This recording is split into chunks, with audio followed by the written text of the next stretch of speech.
Just gonna let some people show up for a little bit.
All right. What's going on? What's going on?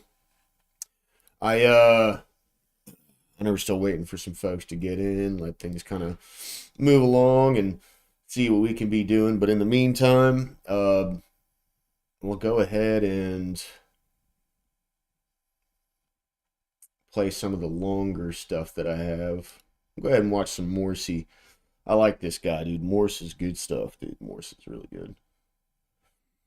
Folks, I kid you not when I say this, but right this very moment, as it pertains to bringing justice to the Democrats and all of their anti-American agents of the deep state, things are currently moving along at light speed. We're talking about federal indictments, arrests, criminal charges, and really, in a lot of ways, the recent apprehension of Nicolas Maduro down in Venezuela has ultimately proven to be the catalyst for this entire situation. Now, over the last 36 hours, we've actually been getting bits and pieces of information from various Trump administration insiders, as well as from President Trump himself, letting all of us know exactly what's currently unfolding behind the scenes.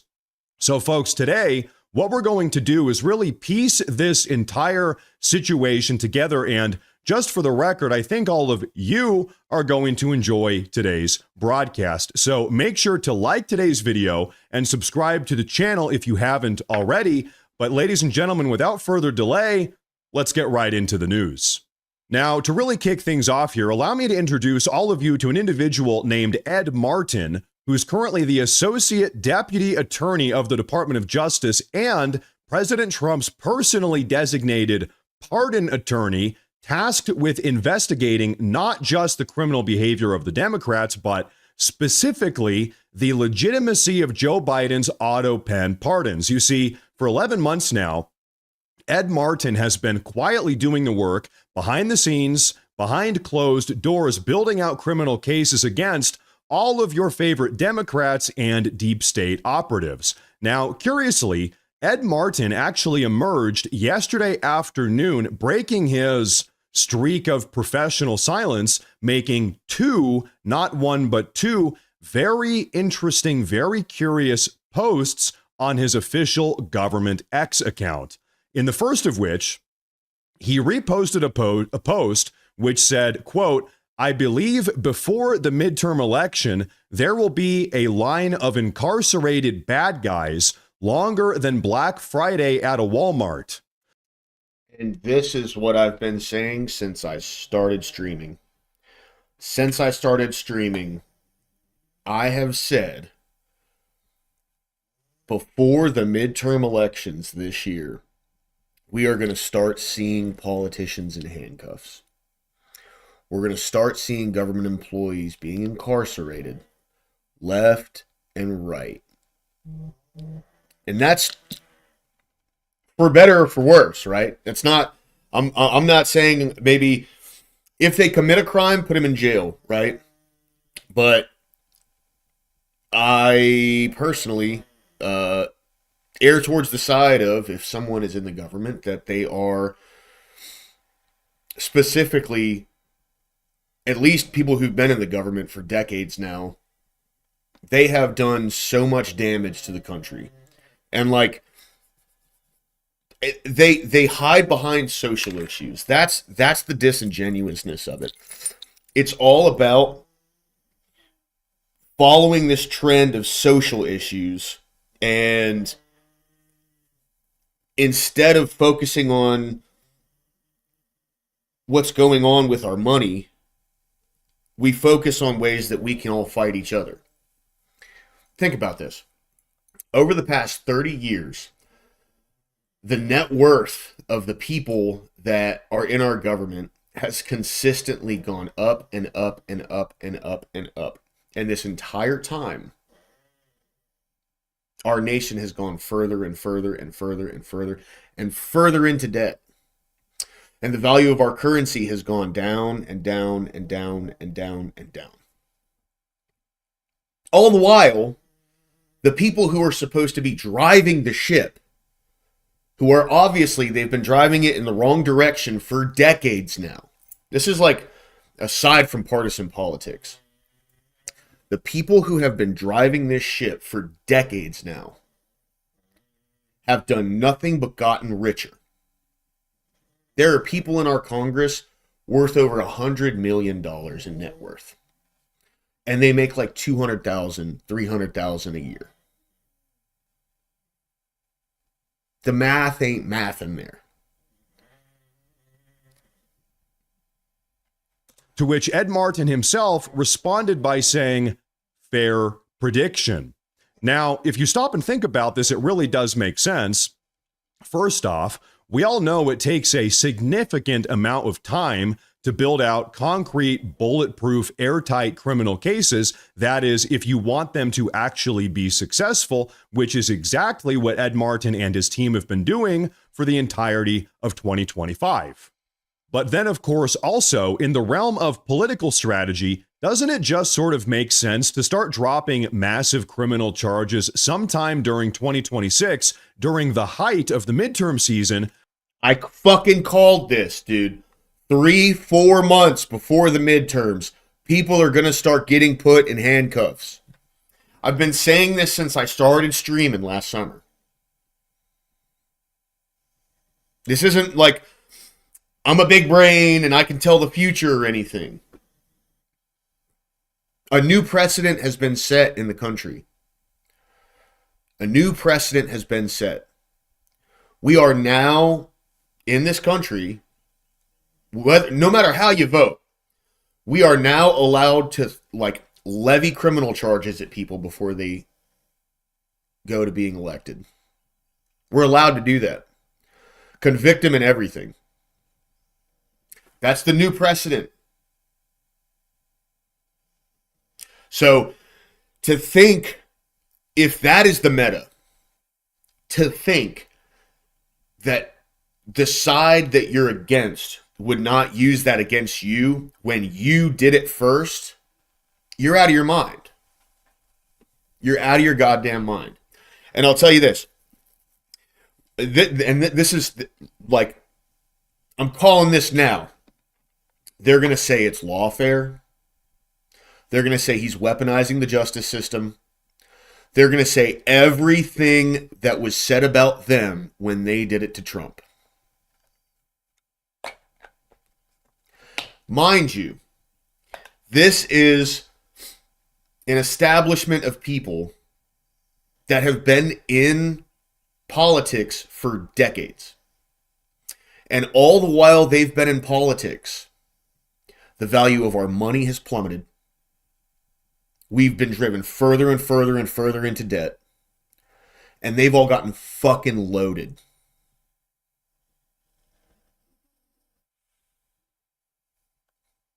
Keep that in mind.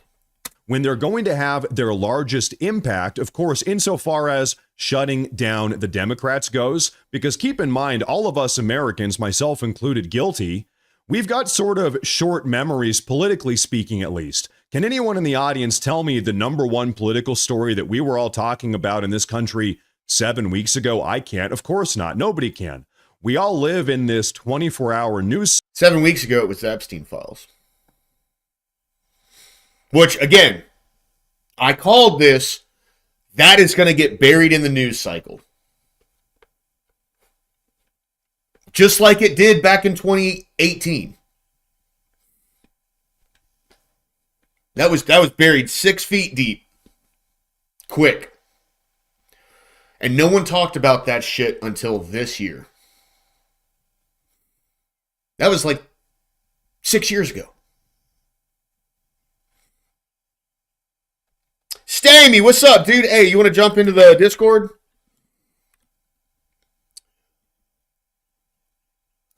I'm in Watershed Live, dude. Jump in. Be good to talk to you if you got some time.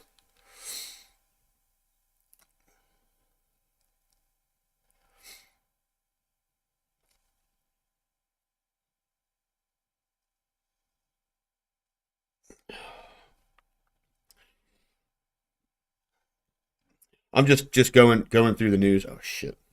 Blacked out the video. I think it's back though. Yeah, okay.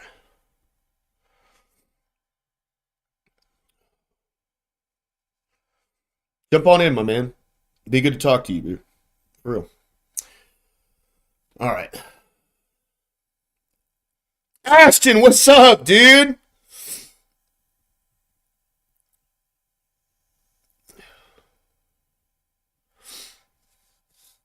Oh, hey, prayers for your father-in-law, dude. For real. I'll be praying, man. I'll be praying for sure. Thanks for stopping by for the like, though, dude. I appreciate it, man. Got it. Got it. Yeah, take your time, dude. Take your time. I'm just going to keep watching and ranting. You know what I mean? Cycle at most, we end up talking about the same thing for 7 days if it's an absolutely massive nationally sweeping news story. But see, this is the thing, right? So the thing that I really don't understand is how, like, with the grifters, something will happen and they'll get a bunch of attention and a bunch of people will look at it and what's up, brother? Welcome in, dude. Howdy. But yeah, so sorry, I was right mid rant. But grifters, good, what they do is they jump onto one event that happens and they milk it for all of the engagement and content production that they can when it comes to making videos and X posts and insert platform here, right? Well, Yes. when something else happens that they can't grift on, they do fucking CPR on the old event in order to keep it alive so they can get more engagement. It's like Sneeko, for instance, right? Like Sneeko's on here going, oh, well, they're just blowing up this Minnesota fraud to forget about the Epstein files. And now it's like, oh, well, he just took Maduro out of Venezuela so they'd forget about the Epstein files. And it's like, no, dude, people don't care about the fucking Epstein files anymore. That's the thing. That's how Pager, what's going on? Good to see you. Good to see you. How you doing? Oh, thank you. I appreciate it. I missed you all too. Yeah, I got in an accident back on Christmas Eve and kind of rocked my noggin a little bit, but I'm all good now. I'm back at it. You know what I mean? But so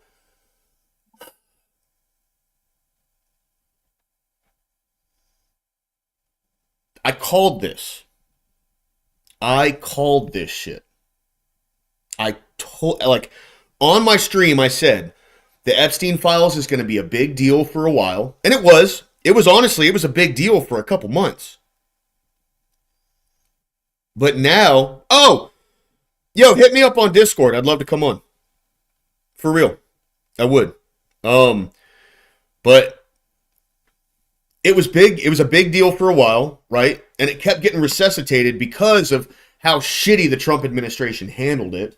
Like, I personally, I don't believe that he's actually, like, implicated in the Epstein files. I don't. It makes no sense to me. Like, there's one person that actually apparently came forward and made an allegation towards him, but it was during the height of the election season in 2020, and no one fucking talked about it then, right? Like, you'd think if there was any credibility in that, that would have been used, because literally everything else was used against him back then. So, and then even more was used against him in 2024. But now that the news cycle has moved on to different things, like, I think Trump just hit his highest approval rating in the last 3 months. Because the last 3 months, the Epstein files has been on everyone's minds, right? The first fake release was terrible. This past release had a whole bunch of redactions in it that they haven't justified yet, which, I honestly believe it's just him protecting Israel and protecting people that he knows that he's probably using right now. You know what I mean? Like, he's probably using a bunch of people that are in there. It is what it is. Marilyn, what up? Welcome in, welcome in. Corey, what's going on, dude? Jump into the Discord if you want. But Stamy, how you doing, my friend? Good to see you, man. I'm doing all right, man. I'm not too bad. How about you? I'm hanging on in there, bro. A lot better. A lot better. That's good. I'm still getting some headaches, but I got this big ass bottle of ibuprofen, dude. So yeah, bro.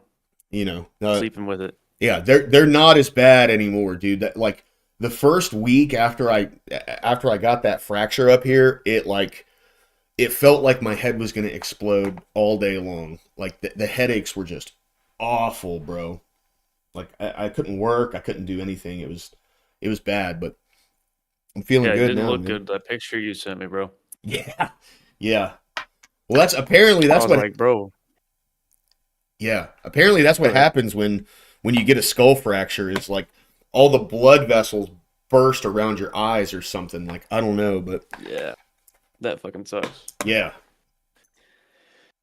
I'm glad you're doing all right though, man. Oh yeah, me too, man. I'm always thinking about you, bro. I know, bro. Love you, dude.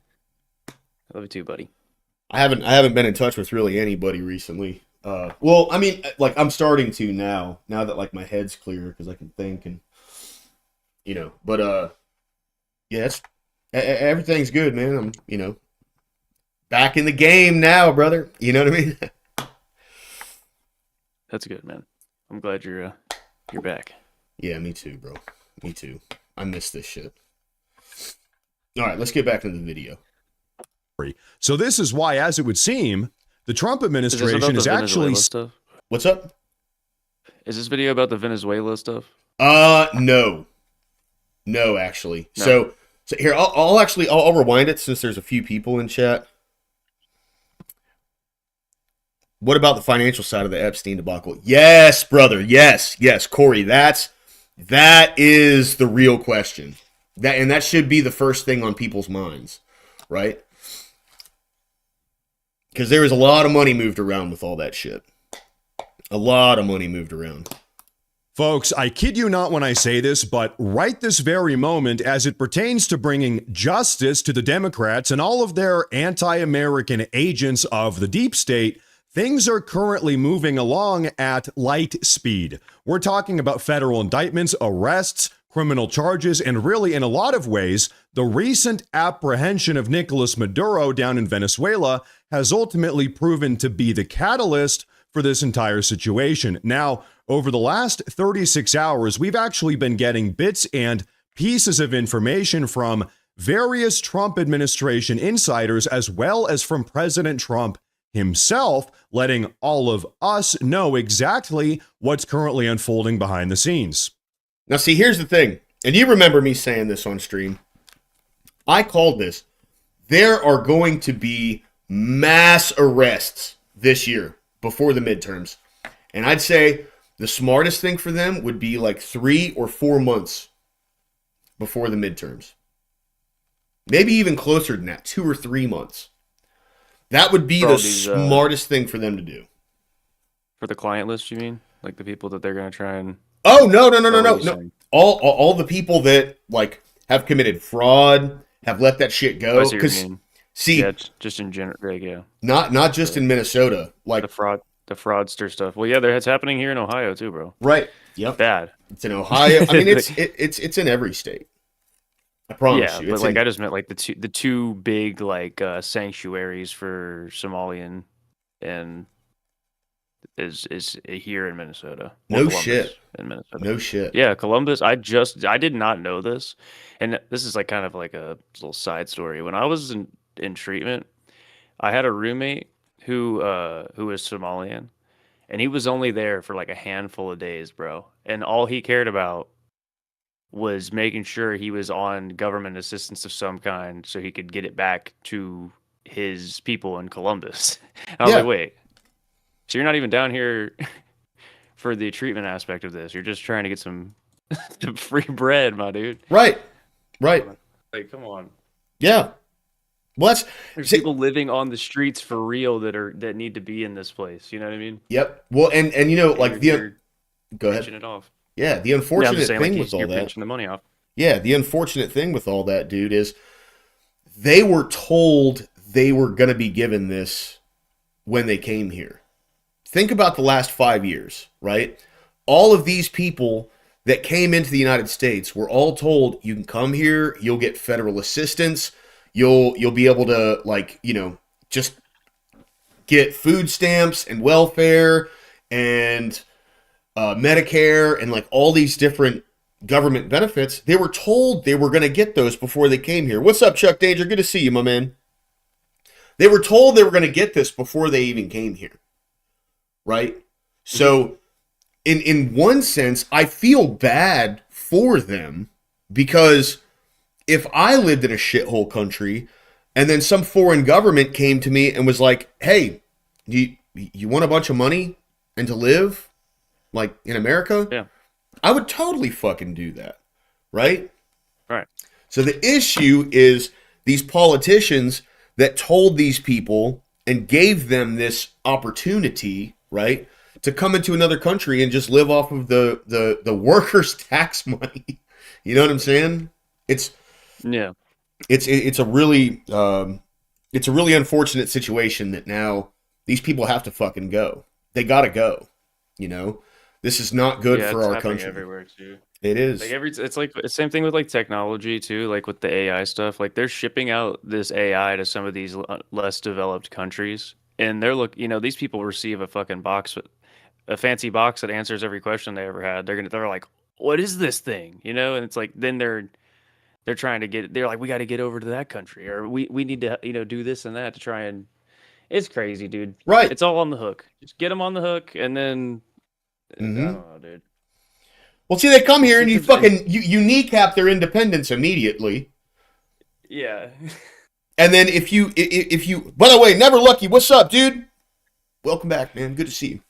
Hey, see, everyone was happy you're back, bro. Look at this. Yeah, dude. Yeah. I'm glad to be back too, man. It's gonna be a while before like I can get back into the algorithm the way that I was before. But Yeah, it's all good, dude. You know, just part of the process, man. Get back into making videos and doing all that. yeah. But yeah, dude, so what was I saying?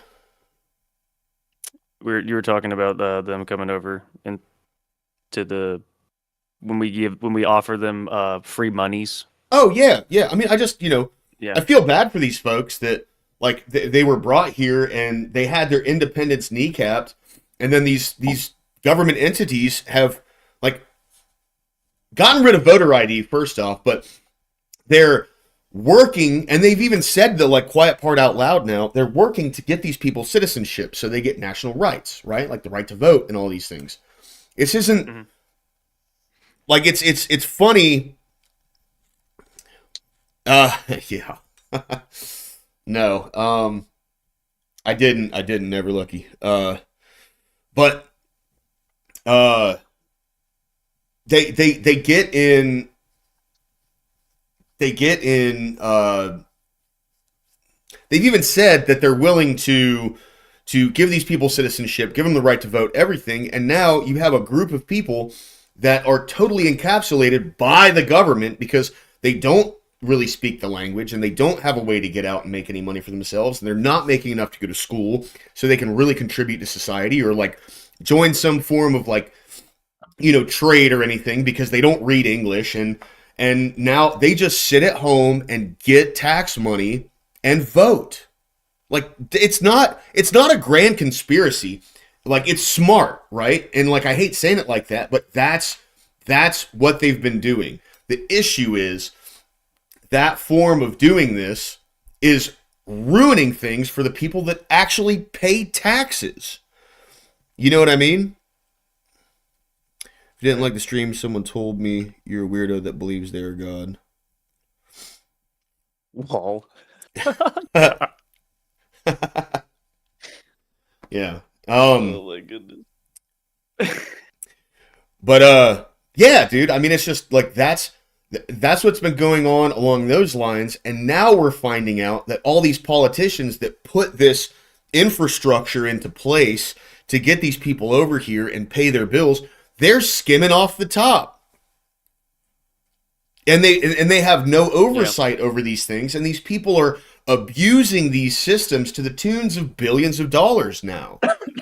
Like it's crazy, bro. It's For insane. years. Yeah, it's insane. As it, it's funny is I've seen some of these news bulletins from left-leaning news sources, and to me it seems like when they bring up the fraud cases that were kind of looked at years ago, it's almost like they're saying, "See, look, these people have already been looked at." I'm like, bro, that doesn't make it look better. No, it that doesn't. that they've potentially been fucking stealing hundreds of thousands, millions into the billions now since fucking I think I saw like 2016 or something. Yeah. It's like, okay, that's 10 years ago, dude. Well, dude, the Department of Human Services in Minnesota, it was the whistleblowers that really came out and were like, "We've been telling Tim Waltz about this for years, and they haven't done anything." And like Right. that's what goes back to that the House the state House representative over there that got killed. I forget her name, Melissa Hortman or something. And she was the one Democrat who broke the tie vote of people who did not want to give illegals Medicare. And now we're finding out after they got rid of Minnesota Care, which was going to give a bunch of health care to a bunch of illegals, now we're finding out that a lot of these illegal aliens over there have been committing fraud with state funds. Yeah. So like it's just insane to me. Like just always, and this is the only advice I can give to anybody, right? Always pay attention, zoom out to the course of events. because the news cycle will bury things and then the new thing comes up. But if you zoom out and you look at the course of events of things that have gone on, there is a clear line. There's a clear line. And it's like, just like I was saying earlier, if you zoom out nationally and you look at how over the past 30, 40 years now, our country, our value has, our money's value has consistently been devalued and our debt has gone up. But yet all of the people who are driving the ship and supposed to be taking care of these things have gotten richer and richer and richer and richer and richer. Insanely rich. Yep. It's ridiculous. We just keep accruing debt while they line their pockets. Right. And our Yep. fucking buying power is going through the shitter, dude. What's up, Ad? Good to see you, brother. Welcome in, my man. By the way, I wanted to shout out. Hope Mr. Fista makes it in, dude. Mr. Fista donated $25 last night post stream on PayPal. What a legend. Absolutely. So I really hope he makes it in today, man, because I want to say thank you to him. But Mr. Fista. yeah, dude. But Leaves like are blistered. right. But you know, this is never lucky. I gotta say, dude, I am 100% convinced now that the 2020 election was stolen. And I should have been more open-minded to that. Did you hear about that thing where like 320 some odd votes in Georgia were found to be illegally certified? Georgia went What? red in 2020. Yeah. We can look that up, dude. I mean, I wasn't really okay. I'm not gonna lie. I was never one of those people that was out there like rallying that the election was stolen, but I had my doubts that it was legit. I was like, this is weird, dude. You know what I mean? There's just some Oh. weird shit going on during that time, and Sorry, it was 315,000. if that's the case, that's crazy, dude. Fulton County made a stunning admission about the 2020 election. it was After almost 5 years of 315,000 assuring votes in voters North all Carolina? procedures were followed. Or It Georgia? turns out Oh yeah, that's right. Let me share my screen to Discord real quick. Is that what you were saying? In Yeah. Georgia? Yeah. I'm watching this right now. So yeah, think about it like that. Let's just do some quick math. Like, let's just say that each state had not even that many, just a half of that. Oh, Each my state had 150,000 fake votes, basically. my brother. Let's go to Grok That real adds quick. up, my dude. That Let's- adds up, dude. Dude, let's go to Grok real quick. How many votes did Trump lose by in Georgia? It's like 18,000 or something, I think.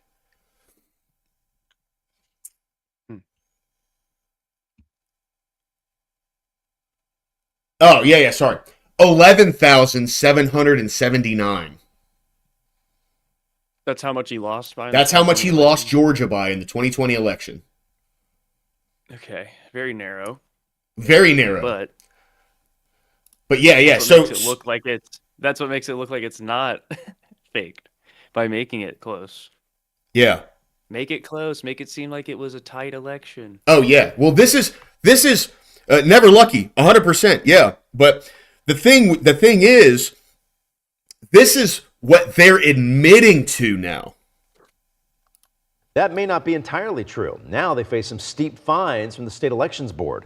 Atlanta News First political reporter Doug Reardon is By the way, Fulton County is like the most populated county in Atlanta, because Atlanta spans like 4 counties.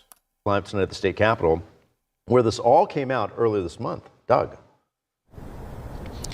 Yeah, good evening, Blair. And those fines could crest $1 million if the state elections board gets exactly what they're asking for. Fulton County essentially admitted that there were unsigned tabulator tapes. Those are those pieces of paper akin to receipts that come out of the voting tabulation machines that help them verify how many people voted and to make sure that it actually matches the number of votes that were cast. Those are unsigned, and that violates state law. The board also admitted that they were missing some documents tied to 2020. But it's a violation of a rule. They should have done it. A stunning admission earlier this month from an attorney representing Fulton County's election board. The tapes that are an issue in this case have been produced. They just weren't signed. The ticker tapes she's talking about, shown here, are almost like receipts spit out by voting tabulators on election night. State law says they must be signed by poll workers for verification, but some 150 tapes tracking the votes of some 315,000 people during early voting in 2020 weren't signed. At best, this is sloppy and it's lazy. At worst, it could be egregious, and it could have affected an election. He lost the whole state by 12,000 votes, and this is 315,000. Are you fucking kidding me? Are you fucking kidding me, dude? They stole the 2020 election. They did it. They did it. I'm thinking it's egregious, Miss Representative. This is insane. Oh. Wow. That's and this just like I said it, guys. You were here when I said it. You know I said it. I said it many times. There will be mass arrests before the midterms this year. Mass arrests. There is no fucking way these people are going to win this election. There's no way at all. There's no way. I mean, like, because see, here's the thing, right? So never in this, and this is what, like, the Republicans were saying this to them. They were like, guys, you're setting a precedent that's going to get used against you.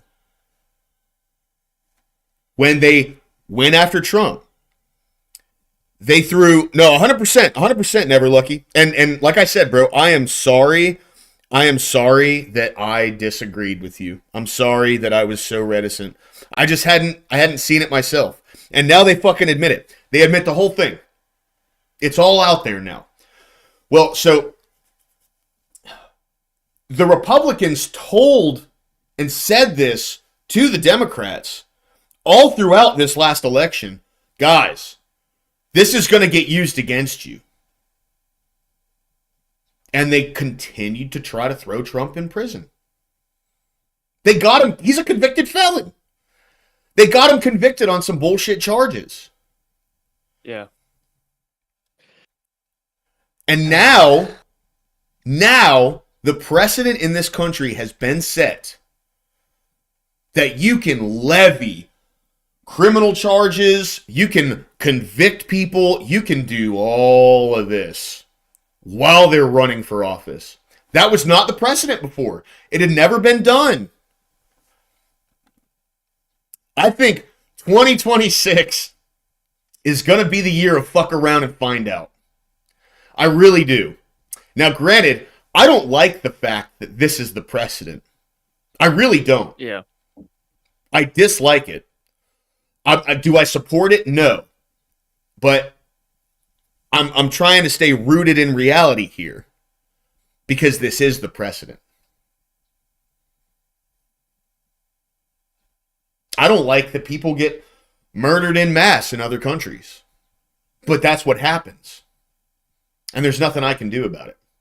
Yeah, nobody. I mean, I don't want to say nobody, but nobody that I'm close to or talk to genuinely wishes that on anyone, right? Like 100%. I'm not happy to see there's war-torn countries still.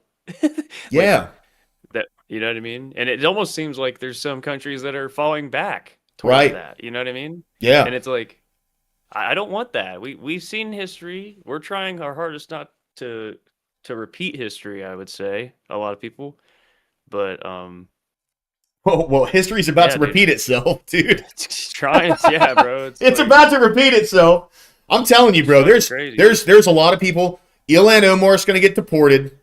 She can go, back to Somalia with her gay brother, right? Like, because that whole thing's true. Like, her family even said she married her brother to get him over here because he was, like, living a gay lifestyle in the UK. Well, look at Minnesota. Can't really get, like, much more gay than the UK, or much less gay than the UK and Minnesota. You know what I'm Yeah, I was gonna saying? say about the next closest place would be like Portland. Yeah, or San Francisco. Right. Yeah, exactly. Dude, I'm telling you, like it's going down. It's going down this year. I feel it. I know a lot of people were like, "Oh, you sound like you just trust the plan, trust the plan." I wasn't necessarily on the side of trust the plan. I was just looking at things from that perspective of like, take a step back, okay? Yeah. The new precedent is set. American politics has completely changed. And this new precedent is going to be utilized against them. It's going to be utilized against them. So, anyway, now, never lucky rubber ducky. 2026 is the year of stupid, play stupid games, win stupid prizes, 100%. And there's a big old bow on that stupid prize coming to them this year, I promise you. Who got Maduro bagged in New York for their 2026 bingo? Dude, that was I covered that last night, dude. That shit was clutch. Let me send you a picture real quick, Elsie. I want you to show. I got this this funny ass picture. Yeah, popped up on my thing earlier of Maduro, and it was. Hold on, let me. Here it is. You sent it on Send Discord. to you I'm gonna put it in the back chat. In the chat. Okay. Yeah. If I can find your channel, there it is. Do. There's that. I hate the interface on the Discord on the phone, dude. It sucks. Yeah, it does. Okay. I put it in the back chat. Oh yeah, that's great, dude. Is that like Warzone? It's like a fucking like Warzone or like COD skin, yeah. Oh yeah, that's awesome, dude. That's so funny. And did you see the picture of him though? In the jumpsuit, in the Oh yeah, in the tracksuit? yeah, absolutely. That was so funny to me, bro. The dude's got him all cuffed up in there. He looking like he came straight out of a trap house. Oh yeah. So after this video, I got a couple funny things I wanted to go over too. It's just really good memes. Like there was one yesterday that I played. It was like Joe Rogan's podcast, and it was like Joe Rogan's podcast, train by day, Joe Rogan podcast by night, all day. Yeah. And then it opens up, and it's Maduro sitting there, and he's got like the glasses and the gray jumpsuit, and then Joe Rogan starts laughing. He goes, "What you think this funny, man? I was in the middle of taking a shit." It's so good, man. So good. Some other ticker tapes and documents tied to the 2020 election were also missing, the county said. The revelation made waves nationally. Even Elon Musk posted about it. Georgia's Secretary of State Brad Raffensperger assured it wouldn't have altered the results of the election that was audited and verified several times over. Raffensperger posting online, quote, "A clerical error at the end of the day does not erase valid legal votes." A clerical error could be one tabulator tape not signed or one tabulator tape missing, not 148 tabulator tapes missing. Garland Favorito, Brother, we're talking 315,000. Yeah, that's. When it comes to something like this, that's a very elite level mistake. If somebody just messed up, you know what I mean? Oh yeah, this is not just a mess up, bro. Yeah. And see, and I'm so glad that we're seeing all this now. I'm so glad we're seeing all this. It's beautiful. It's beautiful. I'm sure it's vindicating for a lot of people. I know it's vindicating for Never Lucky, because he's like, he was 100%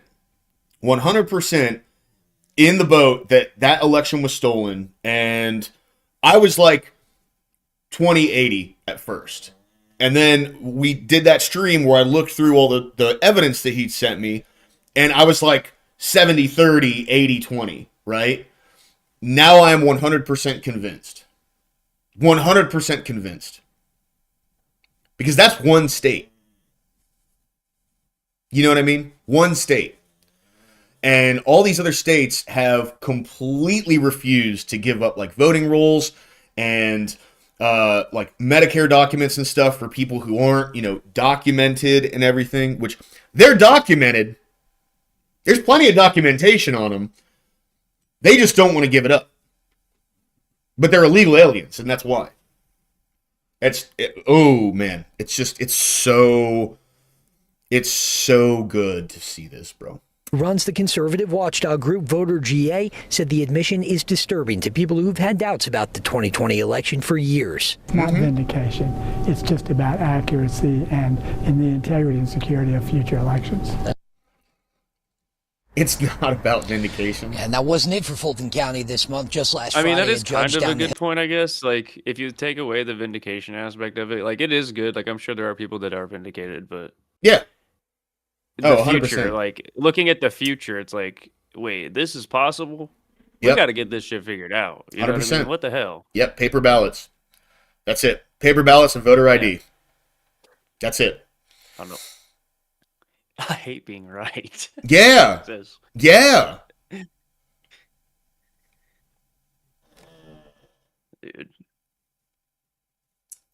Did Did you guys see the picture of the? This is kind of side note. I just seen he said something about Maduro, but the people in New York that are protesting it. Oh yeah, I don't even pay attention to them, bro, because I've seen So videos stupid. of people outside of their, like, they open up their window with their phone and they're looking down on it, and it's like a crowd of like 50 or 60 people that are in an intersection, but the camera angles that they get and the way that the people stand, like they stand in like rows but in a line, so when you aim your camera at it, which is the same thing they did during the Portland riots, remember, where like they had 4 people in blow-up costumes listening to music and dancing, and they go, oh, look, this is the Portland riots they were talking about. This is how violent it is out there and shit. It's like, you got those specific people in that camera angle. That shows me nothing. Right. And they're doing the same thing in New York and like everywhere else where they're doing these, release Maduro fucking rallies or whatever. And the thing is, when it comes down to it, they're not pro Maduro people. What they are is they're people that say, well, he's a bad guy and he did some bad things, but there's a system that we need to go through in order to do these kinds of things, and that's why it's bad. It's not that he's a good guy, it's that we need to do things by the system. Well, the last 4 year, like the administration that we just got out of, tried to do literally fucking everything the wrong way. And there's a system, I thought, right? Like there's a system in place. You can't usurp people's Fourth Amendment rights with OSHA to make sure that they get a medical procedure done before they can go to fucking work. And that includes the COVID test every single day. You know what I'm saying? Like, this is, oh yeah, never lucky I saw that. He said, they said no new wars. They didn't say anything about no new bitch slaps, beatdowns, and slaughtering. Yeah. We kicked the shit out of them, dude. In 4 hours, less than 4 hours. They have to turn over images of ballots from 2020. It was something they've been fighting the state elections board on for well over a year. We're outside the state capitol. Doug Reardon, Atlanta News First. Yeah. Yeah, that shit's insane to me, bro. It's absolutely fucking crazy, dude. It just blows my mind. Anyway, here's something I wanted to show you guys. I love this. This is the new Venezuelan president. Hola amigos, yo soy su nuevo presidente, el señor Donaldo J. Trump. Your ex-presidente, el señor Maduro, is no longer your presidente. He kept talking shit, and fucking around, though, and he ultimately found out, though. Anyway, we're going to make Venezuela grande again. Mucho grande. El bigger y el better than ever before. We're going to drill, baby drill. We're going to have a big, beautiful fiesta, all the tacos you want. Mucho mariachi, sexy mamacitas, and delicious margaritas. And President Trump is going to be el DJ, okay? Muchas gracias, muchachos. El DJ. And let's make El Venezuela grande again. Arriba el Venezuela, amigos. Love it. Dude, you know some dude in Venezuela made that. Oh yeah, 100%. That shit's so funny, dude. Yeah. Oh yeah, check this out. So this was interesting. I saw this. Check this out, dude. This is crazy. Oh, ag, dude, that's what I'm saying, bro. There will be.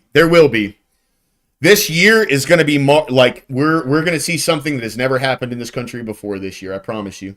and it's going to be glorious. All of this stuff from the judge translated to him by an off-screen translator to ensure that he understood. He said he did. Interestingly, he said after the judge read him a version of Miranda rights and included the fact that he had the right to potentially be released on bail, Maduro said he was unaware of those rights. And it struck me that he's coming from a very different legal system, because it seemed like he had never even conjured the notion that he's entitled to an attorney, he may be able to apply for bail, and he has the right to use to stay silent. Yeah, because he never gave anybody in his country those fucking rights. Yeah, because he's a fucking scumbag, dude. Exactly. Oh, he's like, wait, America actually does this shit? Yeah, right, dude. We do. Yes. Fuck. You know, that's fucking try. That's the thing, bro. Like people can call this bad all they want. We were talking about this yesterday. Me and Corey were. So if we would have gone in there and just fucking killed him, that would have been terrible optically, right? People would not have liked that at all. Instead, we go there, we pick him up, we bring him back here, and then he faces our form of justice, and he's like, democracy. Holy shit, you guys are merciful. You know what I mean? Like, it's crazy. Like, I thought you guys were gonna execute me or something. No, right? Yeah, we're bringing you here to pay for your terrorist crimes, dude. Yeah, like, right? That none of the material. Right, and not just that, but stealing our shit as well, and siding with our enemies, stealing our oil, and siding with our enemies, dude. Go fuck yourself, bro. Straight up. That he has said outside the purview of counsel necessarily has to come in. So it was interesting to see him sort of taking that in a system very different from the one I'm sure he's used to. Yeah, it is a federal case. He's not a U.S. citizen, but we do have a standard of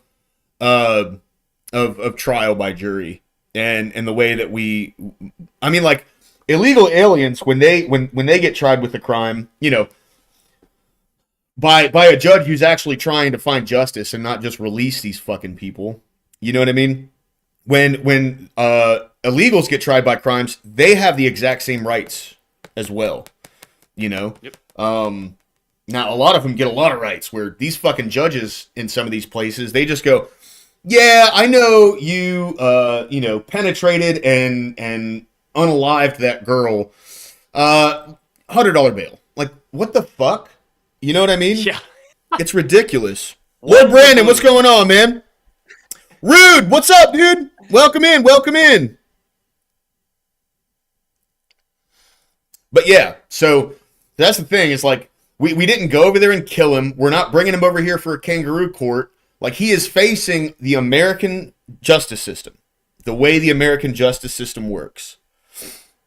You know what I mean? Like, that's... Well, it's no different than any other criminal that they've extradited to the U.S. in the past. A lot of our legal system is different under the Venezuelan Constitution. Yeah. Well, I'm sure he doesn't give a fuck about their constitution either, man. You know what I'm saying? Like, but anyway. All of this, obviously, because he was voted out of office and has still been in power. Like, he is everything they think Trump is going to be, right? Like, he's literally what they portray Trump as. And these people are like pissed that he got arrested. It blows my fucking mind, dude. El Presidente. All right. Donaldo J. Yeah. Il Donaldo Trumpo. That was the X account, dude. I fought Il Donaldo Trumpo is so fucking funny, dude. It is hilarious. They always have the best stuff on here. The U.S. destroyed Venezuela's military infrastructure during Maduro's capture. Here's what President Trump had to say about the operation. Sorry. At my direction. Oh, he did not say sorry. I know. Like, it's more like that. I'm just doing that Donald Trump where there's like hands up kind of thing, like the sorry. Yeah. We had to do it. Hey, Corey, Brandon, it's good to see you too, man. Yeah, I got into an accident back on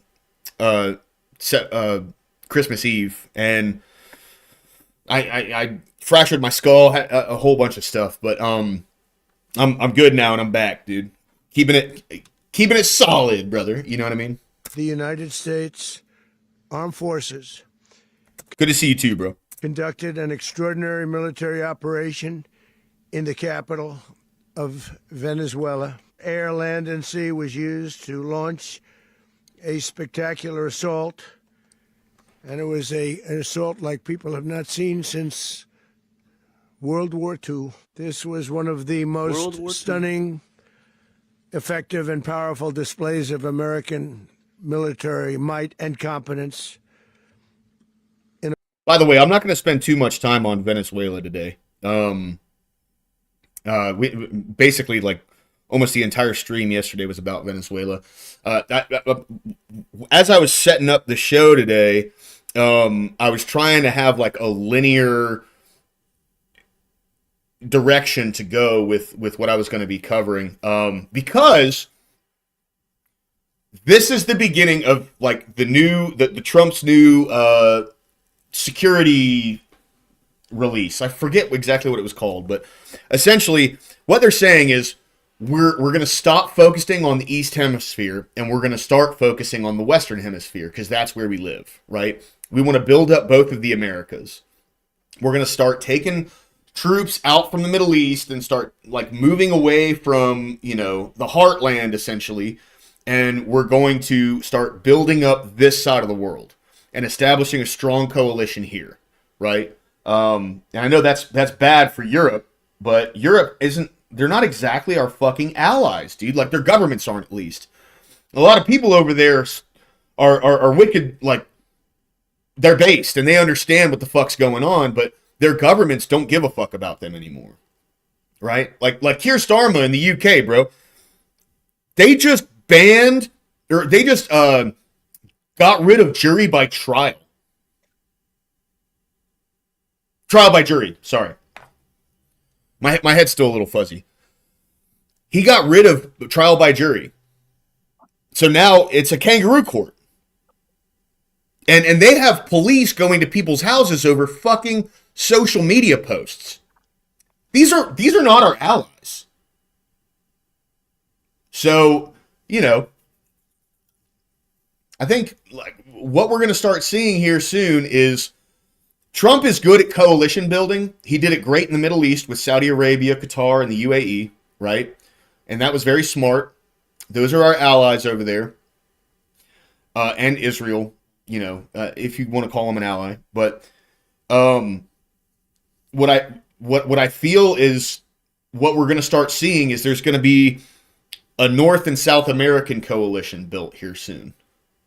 Now, Mexico and Canada, they're not really our allies either. But we have Argentina, El Salvador, Venezuela now. Like, people are going to they're going to get the game. They're going to get the game. This is our hemisphere. This is ours, the USA. This is our hemisphere. American history. Retired four-star General Jack Keane joins me now. General, that operation, this is my opinion, it was brilliantly executed. No disagreement on that from you, I take it. Oh, no, totally agree. A brilliant operation, absolutely flawless, to be frank, which is highly unusual. So much led into that, achieving those results. One, just the operational security of the mission itself, thousands involved in it, and of course, administration leaders and their staffs involved as well, and no leak. Thank God for that. And the intelligence was clearly exquisite to be able to know exactly where Maduro was and what they could do about it. He was inside a military base, his compound, and yet we were able to get in there with a relatively small force and get him out in a matter of minutes. General, I'm told that AI helped in this operation, specifically Palantir, which uses AI in military software. There's the name drop. I fucking knew it. I don't give a shit about AI, bro. Just tell me about the thing. There's the name drop though. Palantir. Yeah. I mean that is AI's most useful application. Okay. There's a lot of people who they have this they have this idea that I kind of agree. Yeah. I mean they have this idea that AI is only being used to make like goofy videos and stuff like that, that doesn't scratch the fucking surface. We have no idea what this shit is capable of when it comes in terms to defense. None. We have no idea. And they've developed this so fast. Has anybody else noticed that, like, there was this insane increase in what AI could do, and now it's kind of plateaued and just slowly gets better?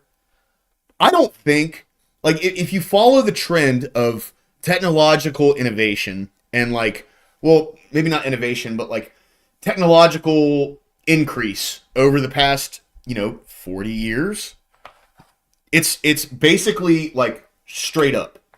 It only gets better and better and better and better and better and better and better. It doesn't really plateau. It did during the dot-com bubble, but then that was more money mismanagement than anything, right? And now it's doing this again. Really, really, really interesting times that we're living in. But Palantir, that's their whole game. They're an AI military contractor. And that's what they do, right? Yeah. Remember, there's the 250th birthday of the United States Army was sponsored by Palantir. Software. Do you know anything about that? Well, we're using AI in just about everything that we're doing now. So it helps in our weapon systems and how we use them. It helps in gathering intelligence and how we use them, to be sure. All of our cyber operations have an element in it. So, yeah, AI has expanded, as it is in everyday life in America. It's certainly expanded into our military planning and as well as our operations. Are we going to capture any more leaders in Venezuela if they don't do what we want them to do? Well, that's the question. I mean, the big decision that's been made here, one is to capture Maduro and his wife, and we've successfully done that. The second big decision is not to physically depose the Maduro regime and the three thugs that are running it. One is the vice president, the defense minister, and the interior minister. And that decision is we don't want to bring troops in there and occupy the government. But we must have some indication that we can bend them to our will despite who they are. Yes, Corey. I mean, that's why, I'm glad I built my computer when I did, because RAM is out of control. I mean, I have 32 gigs of RAM on my computer. It's 216 sticks. And that cost me like $70 back in like 2022, right? And now that would cost me over 500, possibly more. What? Oh yeah, dude. RAM is out of control. It went that much, that high? Maybe I'm wrong, but Corsair 16 megabyte RAM stick.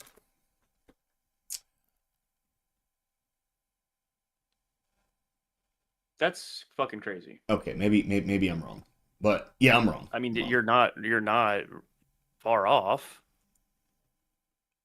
Yeah, I'm wrong. All right, I'm looking like 229. Okay, so I'm wrong. I'll take that. But that's still pretty expensive. See, I saw I think it was this that I saw where it was like 13 to 400, but whatever. Anyway, the price of RAM is going up. I guess it is going up. I'll give you that. Yeah. But I was like, did it go up by that much of a percentage, dude? That's insane. I'm never going to be able to upgrade my computer. Yeah, but it's monopolized RAM. That's I'll tell you that's going to be like a short-lived thing, because here's what I think is happening. Now this is my thinkies, right? Like I'm not saying I don't even know if there is DDR6, Rude, but what I think is happening is what they're doing is they're moving all of the stuff in Taiwan that creates microchips into the U.S. Like, think about like the hundreds of billions of dollars that Taiwan invested into the United States when Trump first got into office. That's what I think they're going to be doing. Is they're moving all that stuff out of Taiwan. They're probably going to take the important heavy hitters out of Taiwan, And then whenever China wants to take Taiwan, they're just going to fucking let them do it. Like, that's what I think is going to happen. Do I know that for sure? No idea. But that's... Oh, okay. It's the higher clock speeds. Okay, got it. Yeah. But that's what I think is going to happen. Because it makes no sense that Taiwan would invest a shitload of money into America while they're literally sitting off of a coast of a hostile country without moving like the one thing that brings them as much money as possible, just sitting there. It makes no sense to me, right? These people aren't stupid. Holy fuck. NVIDIA said their 5090 is going from $2,000 to $5,000. Get fucked. It doesn't even work that That's great. what I thought I heard about was the NVIDIA stuff was going to go up the fucking GPUs. Yeah. 5,000. Well, see, so here's the thing. What's probably going to end up happening, right, is the next generation of graphics cards that comes out that utilize AI, they're probably going to have the capability to update their software, and you're essentially future-proofing yourself with one graphics card, right? So that's what I would think, because that's what the 5090 is.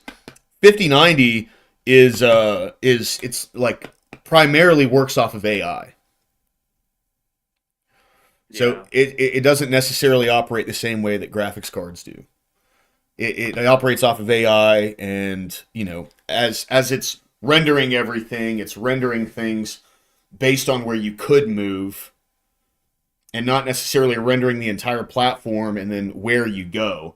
It's basing everything off of where you could move, and then executing that as an input is, is WASD. So that's my understanding of it, right? Very loose. Because see, I'm more of a hardware guy. I'm less of like a code guy. But anyway, They all three of them have been indicted by our federal government. They all have blood on their hands. And they're all bad, evil people, to be sure. But there must be some sense that, in talking to the vice president, that she is willing to move towards accomplishing our political and security objectives. And well, she better be. She sees what's going to happen. I mean, holy shit, dude. Like, she sees for sure that was a message, bro. That was a message. Straight up. That was like, hey, look, it doesn't matter what you guys have. Like we don't care. We're just going to yank the person that's in charge of your country. Yeah. Like that's it, right? So she fucking better fall in line. I mean, that's just, and I'm not saying like, I'm not saying I like that form of governance, but with everything that Venezuela's done to themselves, to their own people, and to us, you fucked around and now you're finding out. You shouldn't be working with our enemies, dude. Straight up. You're right across the pond. You know what I mean? So, all these leaders in like Mexico and Cuba and Bolivia and Chile, they're all gonna say the thing to make their people think that they're like really powerful or whatever. But we just showed everybody. I mean, that's exactly what Maduro was doing. Maduro was saying, "Come get me, coward. I'll be here." Yeah. And we just fucking bloop, yoink. Bing bong. You know what I mean? Knock knock, bitch. But yeah, so. And that remains to be seen. I mean, she started out being defiant and non-compliant, and then last night publicly, she seemed to indicate that she would work with us. Obviously, somebody has spoken to her. Look, we have unbelievable leverage here, Stuart. Just think about it. We could have killed Maduro in his compound if we wanted to and just blew it up. Oh, 100%. We did the much tougher thing and the much better thing to capture him and take him and have him stand trial. Yeah. These three leaders I'm talking about know full well that we can reach into their bedrooms, believe me, and do exactly what the Israelis did with the Iranian military leaders, and that is kill them in place. Oh yeah, and that's the thing, right? That's what Israel did to Iran earlier earlier last year. where, I mean, it was tactical strikes. They killed basically the entire head of their military. The entire head in one night. You know what I mean? Like, they fucking, like, here's the deal, okay? America is back, and if you care for the benefit of your country, for the love of God, just capitulate. I hate saying it like that, but that's what it is. Because we're back, dude. We're back. Or we can try to motivate them to help them achieve our objectives, and as a possibility and reward for that is give them a break and amnesty from our court system, something I think they would likely find attractive. But all that remains to be seen. We're in early stages here. We have huge leverage over these people, and we'll see if they are going to move in that direction. What do we want them to do? We want them to stop the narco trafficking. We want them to stop the paramilitary and goons that the Minister of Interior, Cabello, uses to repress the Venezuelan people. We know full well that the oil reserves are used for their benefit when they sell them, and we're going to continue to quarantine that to get their attention that we're dead serious and we're not leaving. And our Navy flotilla with ground troops not too far away is there as another option. And they, if anyone doubts the sincerity, no shit, Rubber Ducky, of the President of the United States after multiple times trying to get Maduro to leave the country and take an exile and an amnesty deal, and his people around him said he always had the conclusion that Trump was bluffing. Well, we saw what happened with that thought process. I doubt seriously these people believe that President Trump is bluffing, but it remains to be seen. Yeah. We're moving towards eventually a democratic state, for sure. And listen, this is not Bosnia-Herzegovina, Iraq, or Afghanistan, Stuart, so our audience understands. We're not about nation building here. There's a democratic structure in place, albeit in the wrong hands. National Assembly, legislature, Supreme Court, an executive branch, a civil society out there that used to flourish.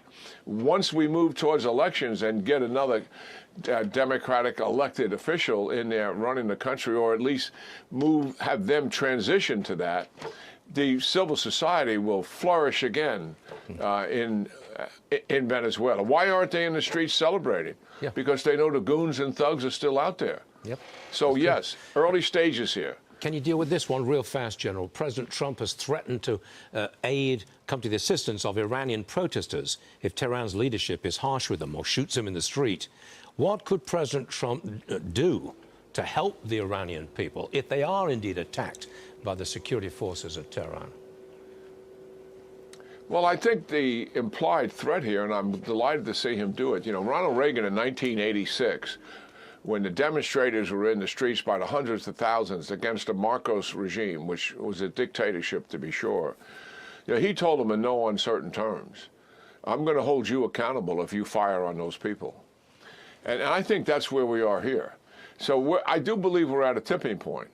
The Iranian leadership and the goons that they use to go into the streets and kill the people, as they have done in the past, to clear the streets, they're debating in their minds, should they do? They've done some of it, but not wholeheartedly.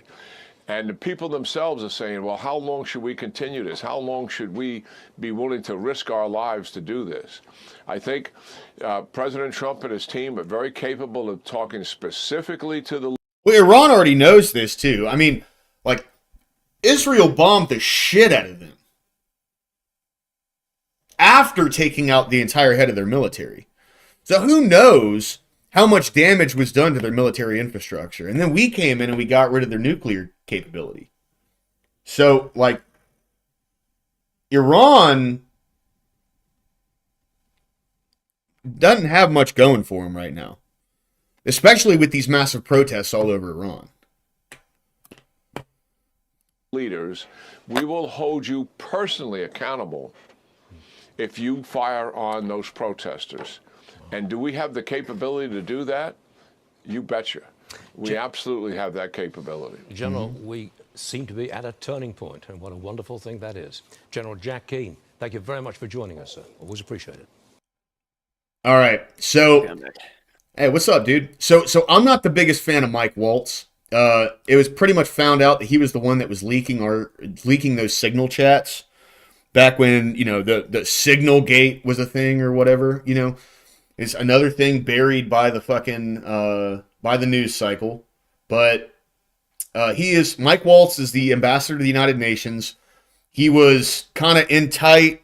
I forget exactly what his position was, but he was in tight with the Trump administration, and then he got fired.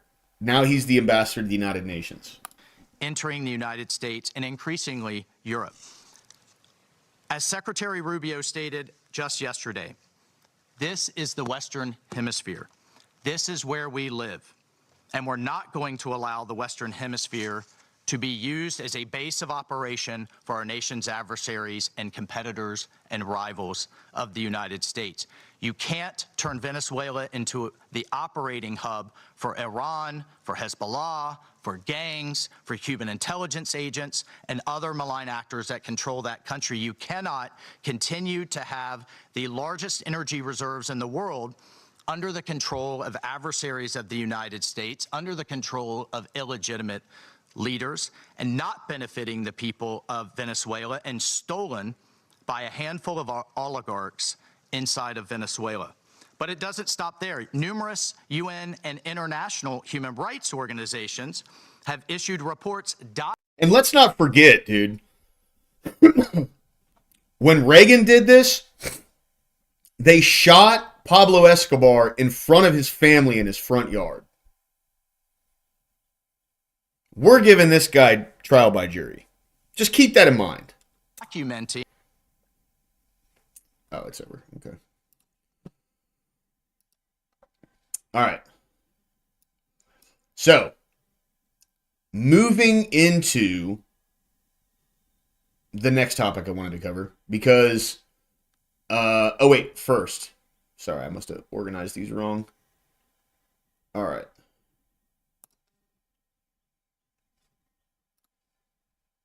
Again, crazy that the sanest Democrat that we have in our Congress or in our Senate right now suffered a stroke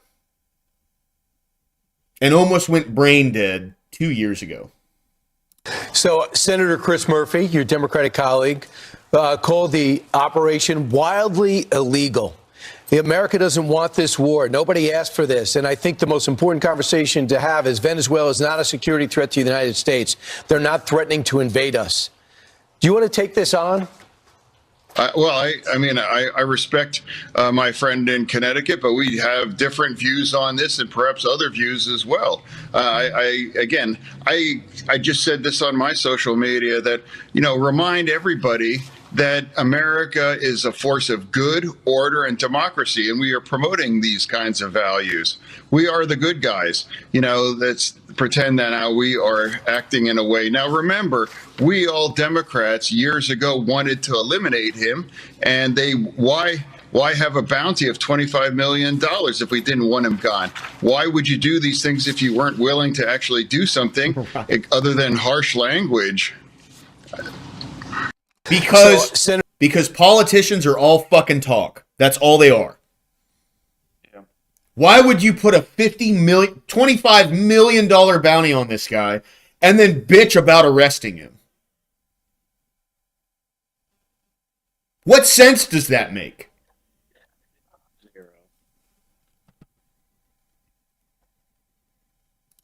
These people, they make me sick. Dude, they make me sick to my stomach.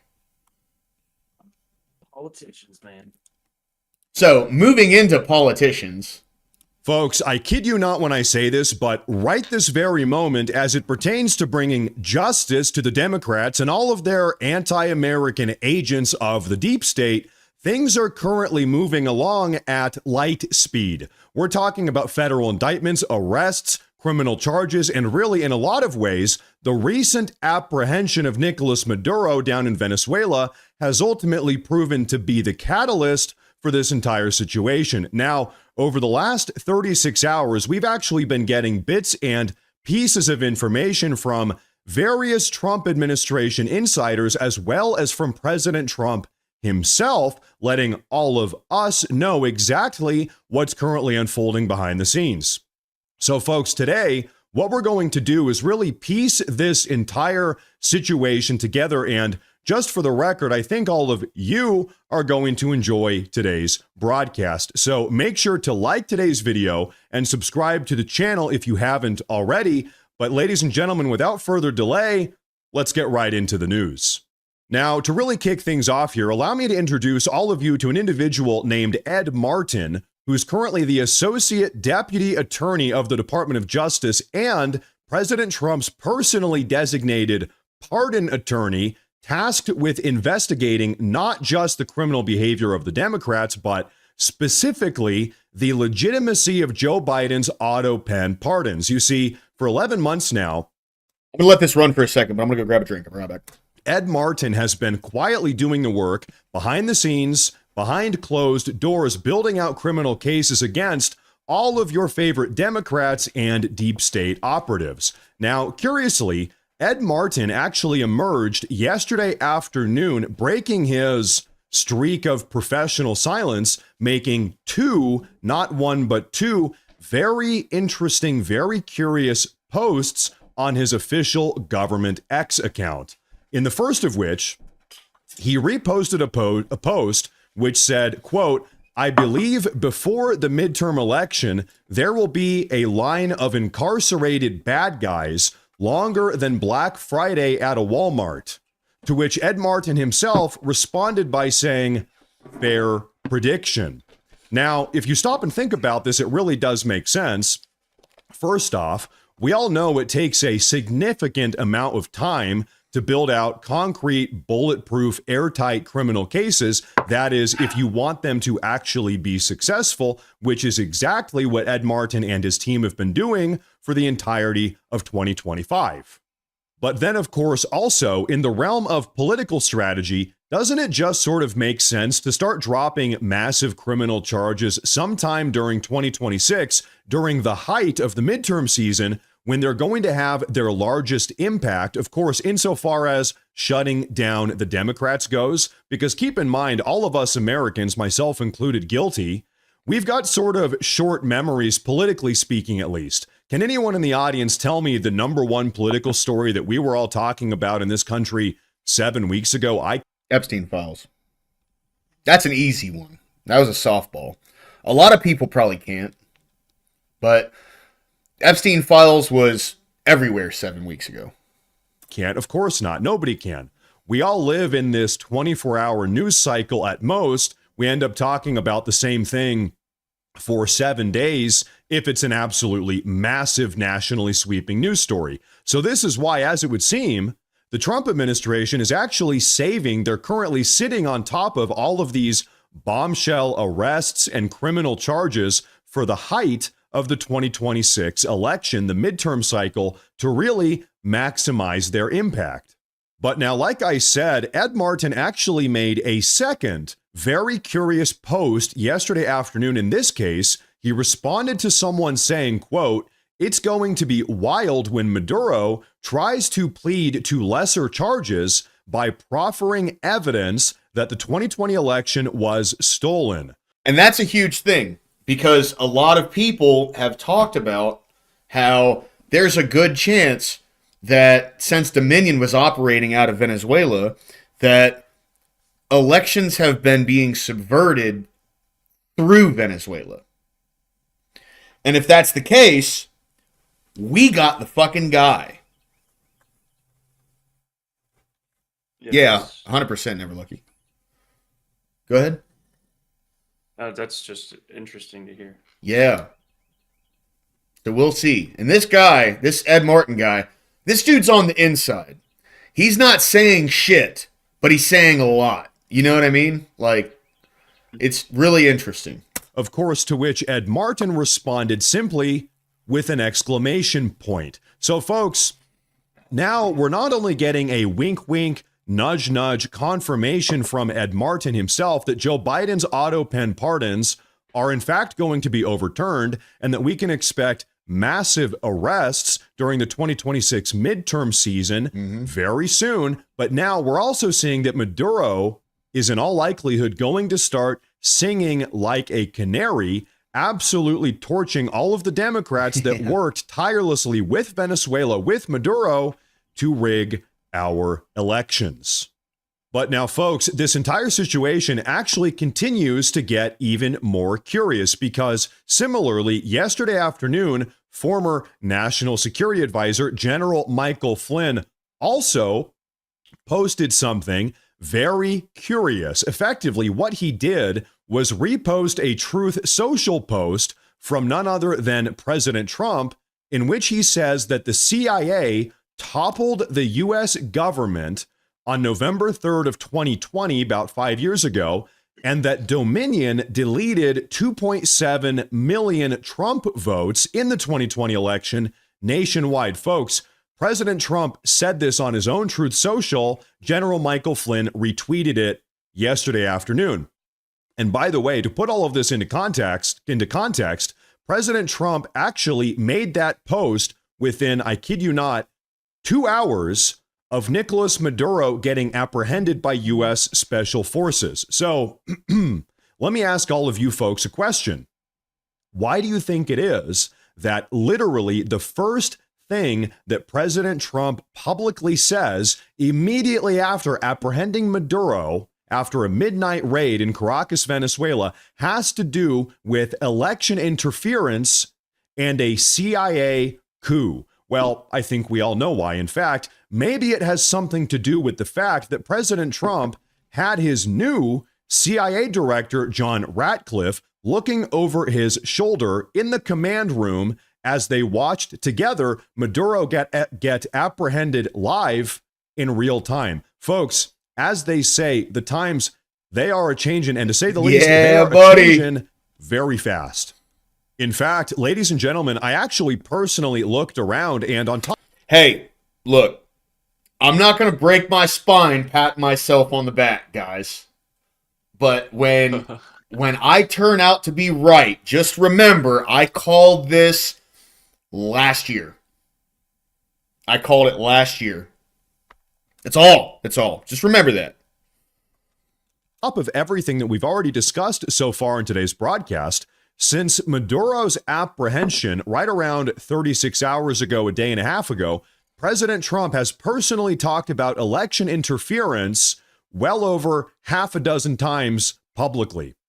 He's reposting videos. He's talking about the 2020 CIA coup interfering with the 2020 election. He's talking about Dominion voting machines. He's talking about the Venezuelan Smartmatic electronic voting software. And once again, it's pretty damn curious, to say the least, that Trump himself has decided to sort of open up the floodgates as it pertains to election interference and voter fraud with all of this immediately after Maduro got apprehended. The timing really makes you think, doesn't it? In fact, take a look at this one here. Trump himself reposted this just yesterday afternoon. It says, quote, Trump just reposted this video about Dominion voter machine fraud. You think the timing here is a coincidence? A Venezuelan military intelligence whistleblower has confirmed the CIA outsources election rigging technology like Smartmatic and Dominion from Nicolas Maduro's Venezuela. And once again, so see that right there, to me, that just immediately showcases that there was a large inside job that went on with that, with that thing on January 3rd. Like that puts it right up. I mean, when there's a whistleblower that's talking about how the CIA is using Venezuela to rig elections, someone from inside their own intelligence, you think they're not helping them topple Maduro? You know what I'm saying? Like, yeah. Like that's probably why they've kept such like tight lips around exactly what the process was for us to get him so easily. You know what I mean? Because they're saving people's lives. If it came out that someone like supported or like helped out the United States in taking Maduro like that, they would kill them immediately. They'd put a bullet in their head and that's it, right? So things are starting to like make a lot of sense here. Again, President Trump himself reposted that. Folks, I don't think that things could get any more explicit than that. President Trump is sending all of us a very clear message. But you know what? As all of you know, people have actually been talking about this entire Dominion Smartmatic voter fraud Venezuelan election rigging dynamic for quite a while now. Yep. In fact, take a listen to what former federal prosecutor as well as General Flynn's former personal attorney, Sidney Powell, had to say about this entire situation just a couple years ago. I can hardly wait to put forth all the evidence we have collected on Dominion, starting with the fact it was created to produce altered voting results in Venezuela for Hugo Chavez, and then shipped internationally to manipulate votes for purchase in other countries, including this one. It was funded by money from Venezuela and Cuba, and China has a role in it also. We have staggering statistical evidence. We have staggering testimony from witnesses, including one who was personally in briefings when all of this was discussed and planned, beginning with Hugo Chavez and how it was designed there, and then saw it happening in this country. And so, folks, as things currently seem, Sidney Powell is right on the cusp of being completely and totally vindicated. Really, she was ahead of her time. She was one of the first whistleblowers talking about all of this. She's going to be vindicated here quite literally any day now. But so, ladies and gentlemen, after going through all of this information in today's broadcast, I think it's fair to say that 2026 is going to be a pretty eventful year, to say the least. Yes, sir. Good. Thank God for that, because really all of this information pertaining to voter fraud, election interference, Venezuelan shenanigans, how the Democrats are involved, all of this really does need to be exposed if we truly want to put America first. So let me tell you, man, don't take this the wrong way. The thought and the sight of seeing politicians in handcuffs excites me. You know what it reminds me of? I mean, I don't know if they still do these. I'm sure that they do. But when I see stuff like this going on in real time, it makes me think of those old ass like comics they used to do in like newspapers, like Yeah. the political comics, where they would, you know what I mean? They would like draw a politician with like the fucking like Pinocchio nose type shit and make him look real goofy. You know what I'm Right. talking about? Yeah, Like the yeah. really old vintage comics. Or It's with like a we're- pig We're snout. literally Yeah. we're like watching that happen in real time. You can just imagine the fucking little comic, and that's what I imagine in my head anyways. Yep, 100%. But Yeah. it's just kind of funny. Yeah. Dude, I'm telling you, like, so we are just going to take Venezuela's oil. I mean, that's really what it's going to come down to, right? We're taking their Our oil. oil? Yeah. This oil was promised to us 3,000 years ago, you know what I mean? Yeah. But yeah, dude, like this is we're taking their oil, and that's it.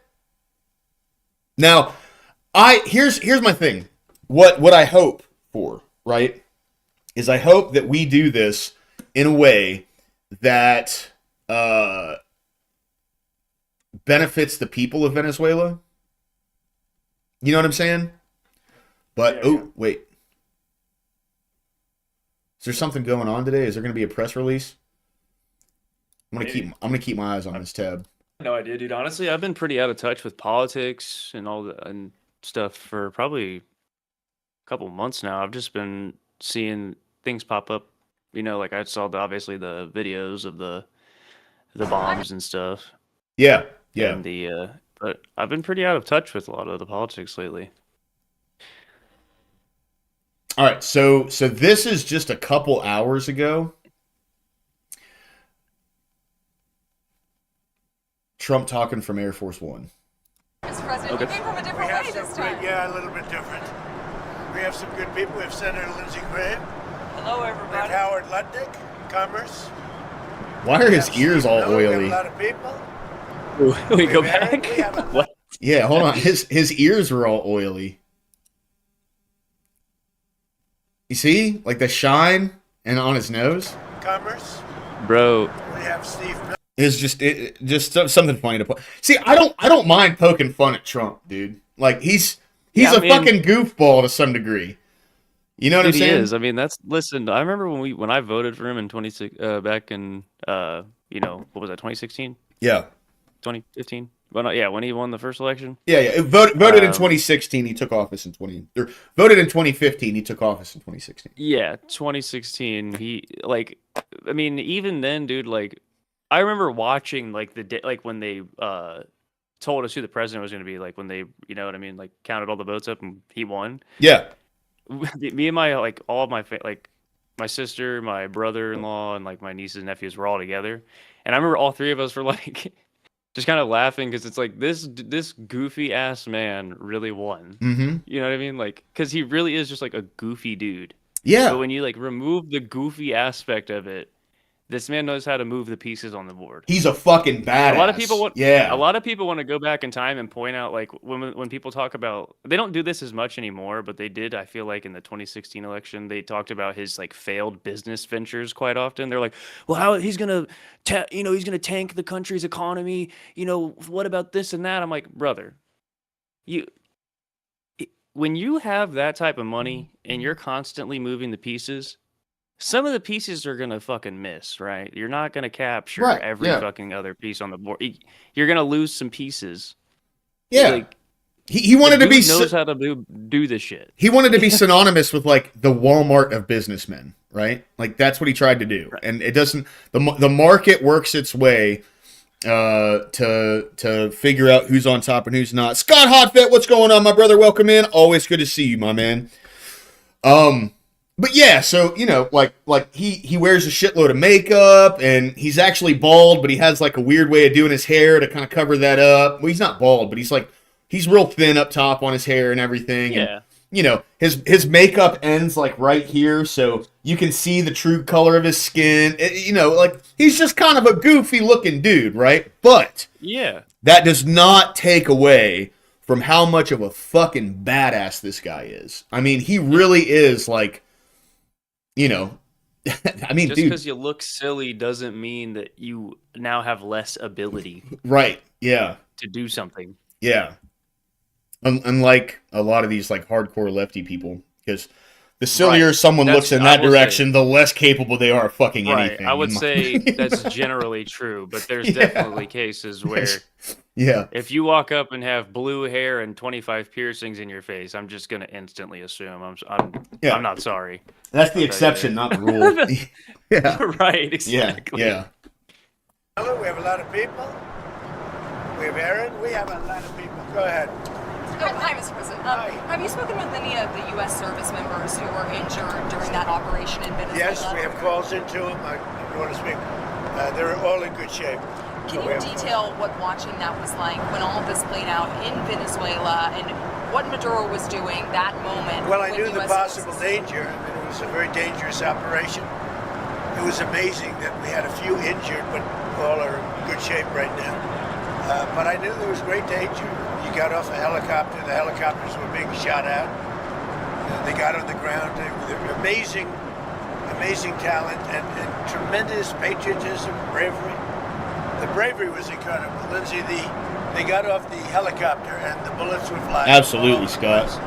As you know, one of the helicopters got hit pretty badly, but we got everything back. Got everything back and nobody killed. The next question is who's in charge of Venezuela right now? Have you spoken to the newly sworn in president there, Rodriguez? And what are your thoughts on the entire situation when you said the U.S. would run Venezuela? We're dealing with the people. We're dealing with the people that just got sworn in. And don't ask me who's in charge because I'll give you an answer and it'll be very controversial. What does that mean? That means we're in charge. Have you spoken with her?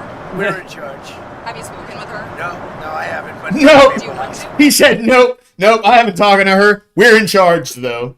El Yeah. Presidente Donaldo. Yeah, yeah. He fucked around, though, and found out, though. Yeah. Yeah, at the right time, I will. Did the U.S. give Delcy Rodriguez any guarantees in exchange for cooperating No, with your no, administration? but she's cooperating. Are you going to demand free and fair elections in the short term in Venezuela? Well, it depends. You know, when you're talking, we have to do one thing in Venezuela: bring it back. It's a dead country right now. It's a country that, frankly, we would have been if I had lost the election. We would have been a dead country. We would have been Venezuela on steroids. Venezuela right now is a dead country. We have to bring it back, and we're going to have big investments by the oil companies to bring back the infrastructure. And the oil companies are ready to go. They're going to go in. They're going to rebuild the infrastructure. You know, we built it to start off with many years ago. They took it away. You can't do that. And you can't do that with me. They did it with other presidents. How soon do you think an election can take place in Venezuela? How soon can an election take place? Well, I think we're looking more at getting it fixed, getting it ready first, because it's a mess. The country is a mess. It's been horribly run. The oil is just... AKA, they're going to have the CIA go in there and run all the propaganda campaigns that they can to get people elected and all the pro-Maduro people to actually hate the guy. And that's what's going to happen, right? Now, I'm not saying that there's a bunch of pro-Maduro people in Venezuela. There probably isn't, because I haven't been seeing like massive protests against what Trump did. Like, rejoice. Yeah. Fucking the city's rejoicing. Like, I seen a video of a guy. He's like, if it wasn't for you, America, he's like, you guys need to stop believing your media. Like, right, yeah. This dude is crying because we got Maduro out of there. I think that something happened good here. No, it did. And that's the thing is, like, you know, what they're going to need to do is they're going to need to throw, like, levy a massive propaganda campaign. And the CIA's, they're fucking fantastic at that, dude. Like, I'm pretty sure that's what's been going on over in Iran. You know, in Iran, I'm pretty sure the CIA and Mossad got up in there and started, like, rallying people up to revolt against the government. Because now, fucking Khamenei, is that his name? Fucking the Ayatollah Khamenei, I think is his name. Or Ayatollah is his position, but Khamenei is his name. But I'm pretty sure, like, the CIA and Mossad went in there and rallied people up enough to where they would revolt against the government. You know what I'm saying? Like, and they're going to do the same thing in Venezuela. Now that we have the leader, they don't. It's like he told Zelensky, they don't have the cards now. Like, we just showed them, fuck you. This is what we can do. This is the message that we sent by grabbing him. Like, what the fuck are you going to do about it? Nothing. So, you know, it's like the funny thing was, later that day, the military came out and demanded the U.S. release him. And it's like, where the fuck were y'all? Yeah. Where were y'all? What the hell? You had one job, dude. Hey, we failed at doing the one thing we're supposed to do. Bring him back. Like, go fuck yourself. No. Flowing at a very low level. Much lower than, even if it was badly run, it should have more income, more oil than what they're doing. So we're going to have the big oil companies go in, and they're going to fix the infrastructure, and they're going to invest money. We're not going to invest anything. We're going to just take care of the country. We're going to cherish the country. We're going to take care, more importantly, of the people, including Venezuelans that are living in our country that were forced to leave their country. And they're going to be taken very good care of. Yes, ma'am. Yes, I have. Which ones? Have you received any commitments? All of them, basically. Any commitments from the oil companies? All of them, basically. Yeah. Well, Chevron's a big one, because if I'm not mistaken, it was Chevron that, here, let's go. We'll Google it real quick. Hugo Chavez and Chevron.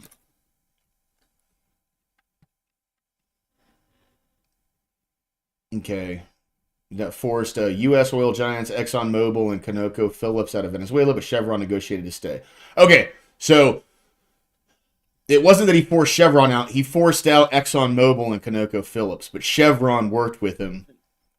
So I knew it was one of those. I know Chevron is already back in there and like and pulling oil now, you know. Yeah. Man, this is wild stuff, dude. The market has anointed Chevron the big Venezuela winners. That's big Venezuela winner.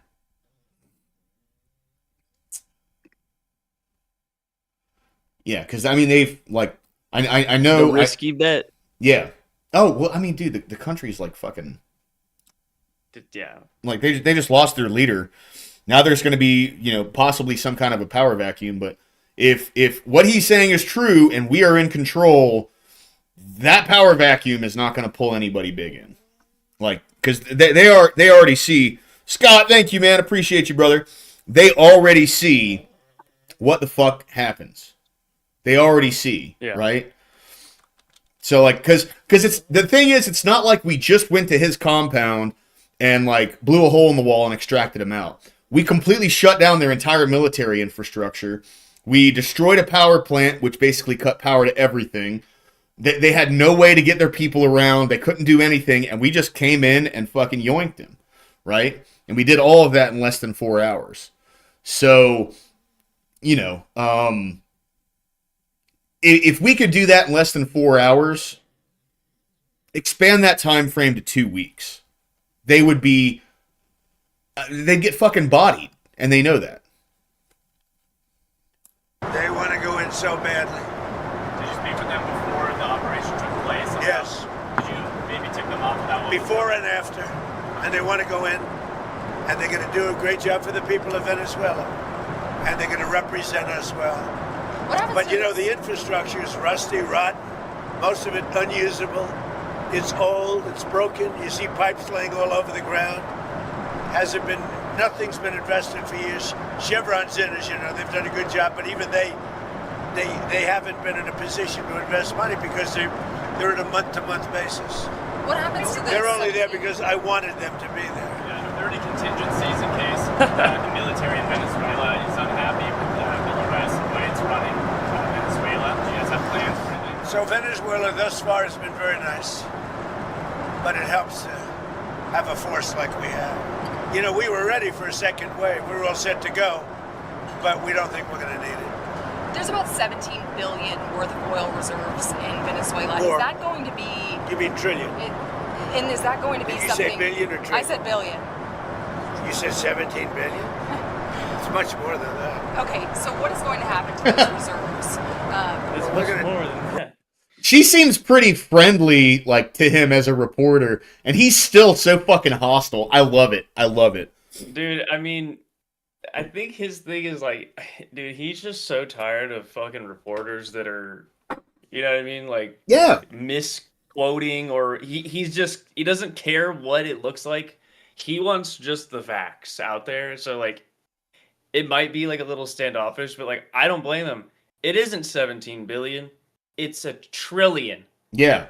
That's a lot fucking more. Yeah. So like, and I don't know that she necessarily probably takes it as him being hostile. He's answering questions from 6 people. So, but get the facts right. Don't, if she thought it was $1 billion, well, now he said it's $1 trillion. Yeah. You know what I mean? So yeah. I'm going to listen to Trump on this one. Oh, 100%. Yeah. Oh, I wasn't dogging him for it. That's what I'm saying. I love it. No, I know you weren't, but like, if I was her, like, I would have been like, I would have actually acknowledged that, like, wait, really? Like, is it that much more? Like, right? She's Yeah. just like, well, billion. It's like, nah. Scott Hotvet, dude. He says Venezuela was working with China, Russia, and Iran. Europe was buying oil from Venezuela too, and their corrupt leaders were starving their own people. Yeah, 100%. I mean, dude, there were children picking food out of fucking dump trucks, like garbage trucks.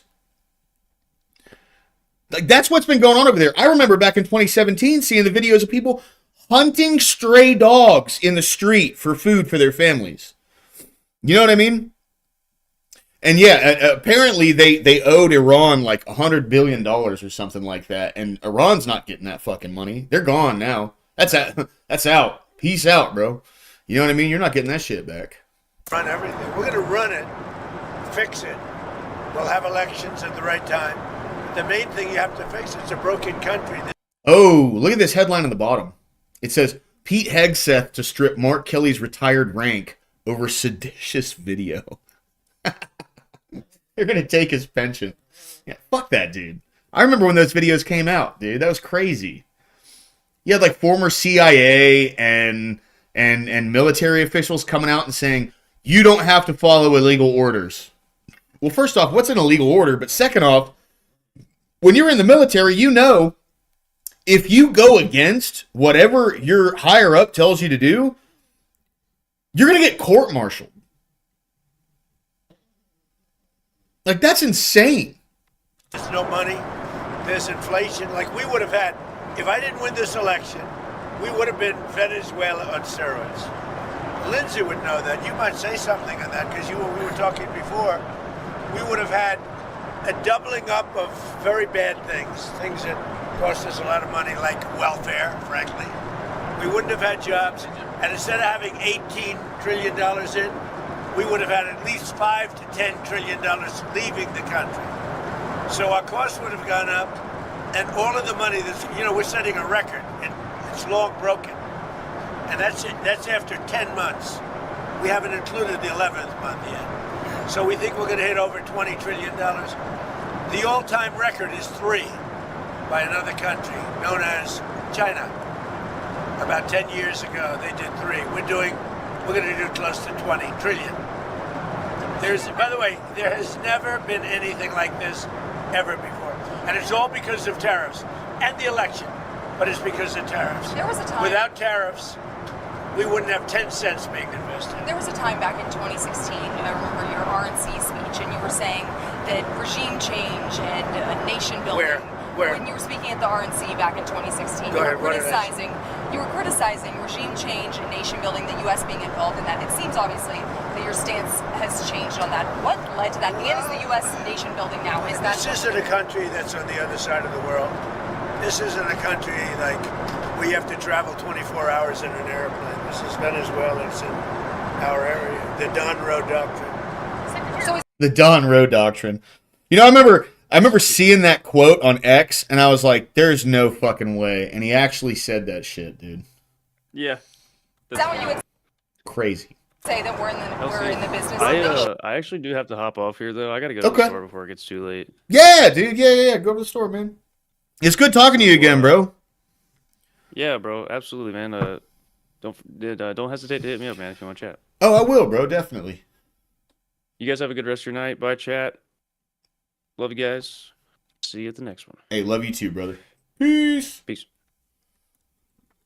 We're in the business of having countries around us that are viable and successful, and where the oil is allowed to freely come out because that's good. It gets the prices down. That's good for our country. Now, we have a very sick neighbor. It's not a neighbor, but it's close to a neighbor, and that's Venezuela. It's very sick. Colombia is very sick, too, run by a sick man who likes making cocaine and selling it to the United States. And he's not going to be doing it very long, let me tell you. What does that mean? He's not going to be doing it very long. He's not doing it very long. He has cocaine mills and cocaine factories. He's not going to be doing it very long. So there will be an operation by the U.S. and it sounds good to me. Secretary Rubio mentioned. You know why? Because they kill a lot of people. Yeah. Secretary Rubio mentioned Cuba yesterday in his remarks. Does the U.S. have a plan to do something? Well, Cuba always survived because of Venezuela. Cuba is not a threat to the United States. It was back in the 60s when Russia was trying to put missile sites in Cuba, but we stopped that. They have not been a threat to the United States since. The biggest threat that they've been is all of their fucking people coming here. That's why I'm here. So, they're not a threat. They can talk all the shit they want. They can say all the stuff they want, yada, yada, yada. They can sound like, they're big and bad and whatever. It ain't going nowhere. Now they won't have that money coming in. They won't have the income coming in. A lot of Cubans were killed yesterday. You know that. A lot of Cubans were killed. Do you know how many? The bodyguards. No, they're looking. But there was a lot of death on the other side. No death on our side. But there was a lot of death on the other side, unfortunately. but a lot of Cubans were killed yesterday trying to protect him. There's been protesters killed in Iran. You said we were locked and loaded, ready to go. What is the line there for when the U.S. is going to get involved in those protests? We'll take a look. We're watching it very closely. If they start killing people like they have in the past, I think they're going to get hit very hard by the United States. Can I just add something? So when he first got elected in January, we met, biggest comeback ever. We talked about You think so, really? Cuba was a potential threat during Kennedy's term in office. Right. Yeah. Yeah. Back in the 60s with the Cuban Missile Crisis. Yeah. And that's the only reason they were a threat, because another country was going to give them missiles. And they were 90 miles off America's shore. Go fuck yourself. I didn't feel it was a comeback, actually. So, because the first one was... The bottom line is, we talked about a drug caliphate in our backyard. We had Venezuela, we have Cuba, we have Colombia in our backyard. And these three countries have been condemned ever since I've been in politics. Joe Biden put a $25 billion bounty on Maduro's head. Chris Smith, today he got inaugurated, said, I hope Trump will hold Maduro's feet to the fire. You did. So what has he done? He's going to clear our backyard of a drug caliphate, countries run by narco-terrorist dictators who murder, rape, send drugs into our country to kill thousands of our citizens. To my Democratic friends, you should be celebrating this. When bin Laden went down, I was the first to applaud President Obama. This was one of the most sophisticated military operations in the history of the country. What they were able to do was amazing. They knew we were coming. All right, I'm kind of done going over the Venezuela stuff. I thought it was going to be something new, but they're just talking about older shit. Anyway, let's get into this. So, Democrats are panicking now that Trump is reestablishing our foothold in the Western Hemisphere, which we should have been doing this entire time. I mean, it's two continents that are connected to each other. We should have been focusing on this a long time ago. The Trump administration's decisive action against Nicolas Maduro removes a Chinese ally from power and makes the world a safer place, says John Molinar. Joining me now is Pennsylvania Senator Dave McCormick. He's a combat veteran and a member of the Senate Foreign Relations Committee. Senator, good to have you this morning. Your reaction to all that has taken place. Maduro expected to get arraigned today at 12 p.m. Well, Happy New Year, Maria. I think what happened was a great signal, a great show of leadership by President Trump, and it really sent three messages to the Western Hemisphere and the world. Number one, the American military is the most competent and extraordinary in the world. This mission was incredibly complex. They carried it out perfectly. No casualties. It was right, yeah. Well, there's a lot more to that one, Scott, but yeah, 100%. Really remarkable. Number two, President Trump means what he says. If he says it, he's not bluffing, and that was the case here. And three, if you're doing things that run counter to America's interests, like a transshipment hub for drugs that are killing kids in Pennsylvania, or supporting our adversaries and being a launch pad for our adversaries like Iran, then beware. And I think that signal went out loud and clear by an extraordinary show of leadership. Senator, how do you think this action, taking Maduro and his wife out, telling the world that the United States is now running Venezuela and will oversee its oil fields, how does... No, right, exactly. Everything he's doing right now is going against these like globalistic powers that want every country to be under their thumb. And if you look at the way that our country has gone over the last 30, 40 years, you will see our politicians have made millions upon millions of dollars, while our country goes trillions and trillions of dollars into debt, and the value of our currency has plummeted. Make that make sense. Does this change your policy priorities in the Senate for 2026? Well, I think there's a lot more to learn as we go into this next phase, and I suspect the next phase is going to be more challenging than the first phase, as we've learned in the past. But when I hear President Trump say run, here's what I think he's implying. Number one, Venezuela has to stop being a transshipment hub with narco-terrorism as it has been, that's destroying American families, Pennsylvania families. No Number shit, two, yeah. it can no longer be a place where Iran can do business. It can no longer be a place that supports Cuba. Number three, there needs Well, to we don't have to worry about Ron doing business anywhere anytime soon. Let me tell you, they're fucking out the picture, dude. be a reform of the oil industry, the petroleum industry in Venezuela. It has about 17% of the world's reserves, and yet only exports about 1%. And then finally, there has to be a path to democracy where the Venezuelan people can guide their country into the future. Those are really the four goals that I think need to be achieved. And I suspect what's happening now is the Secretary Rubio and the President and others are applying the leverage we have to make sure that there's leadership in Venezuela that can make those four things happen. Yeah, but you've got a big portfolio already. I mean, the Senate returning to Washington today, the House in session tomorrow, both chambers facing a tight legislative calendar ahead of that January 30th deadline for funding. Lawmakers so far passed only 3 of the required 12 appropriations bills. So you've got 9 bills to be completed to avoid a shutdown. Senator, your thoughts on the near-term priorities? Yeah, I mean, they're making shit happen right now. Well, as you say, Maria, there is a lot to get done. I think there's a path to getting those appropriations packages approved and dealing with the healthcare challenges. But it's got to be a focus, and we need to do those things in the Congress, and the president obviously needs to be focused on those things too. But I also think it's important to say that what happened in Venezuela is about America first. In the following sense, the president campaigned across Pennsylvania and across the country on stopping the horrible flow of drugs into our communities and killing Pennsylvanians. That was the number one issue, really, the border and the deaths that are caused by these drugs. So this is very much consistent with his agenda, and we need to be able to do both things. And as someone who both campaigned in Pennsylvania and also as someone who served in the 82nd Airborne Division, I think both of these priorities make a lot of sense. Well, Senator, as I always say to you, thank you so much for your incredible service to our great nation. But look, your colleagues on the left want to clip President Trump's wings. They are talking about this War Powers Act and potentially blocking any further action from President Trump in Venezuela. How is that going to go? When are you expecting that vote?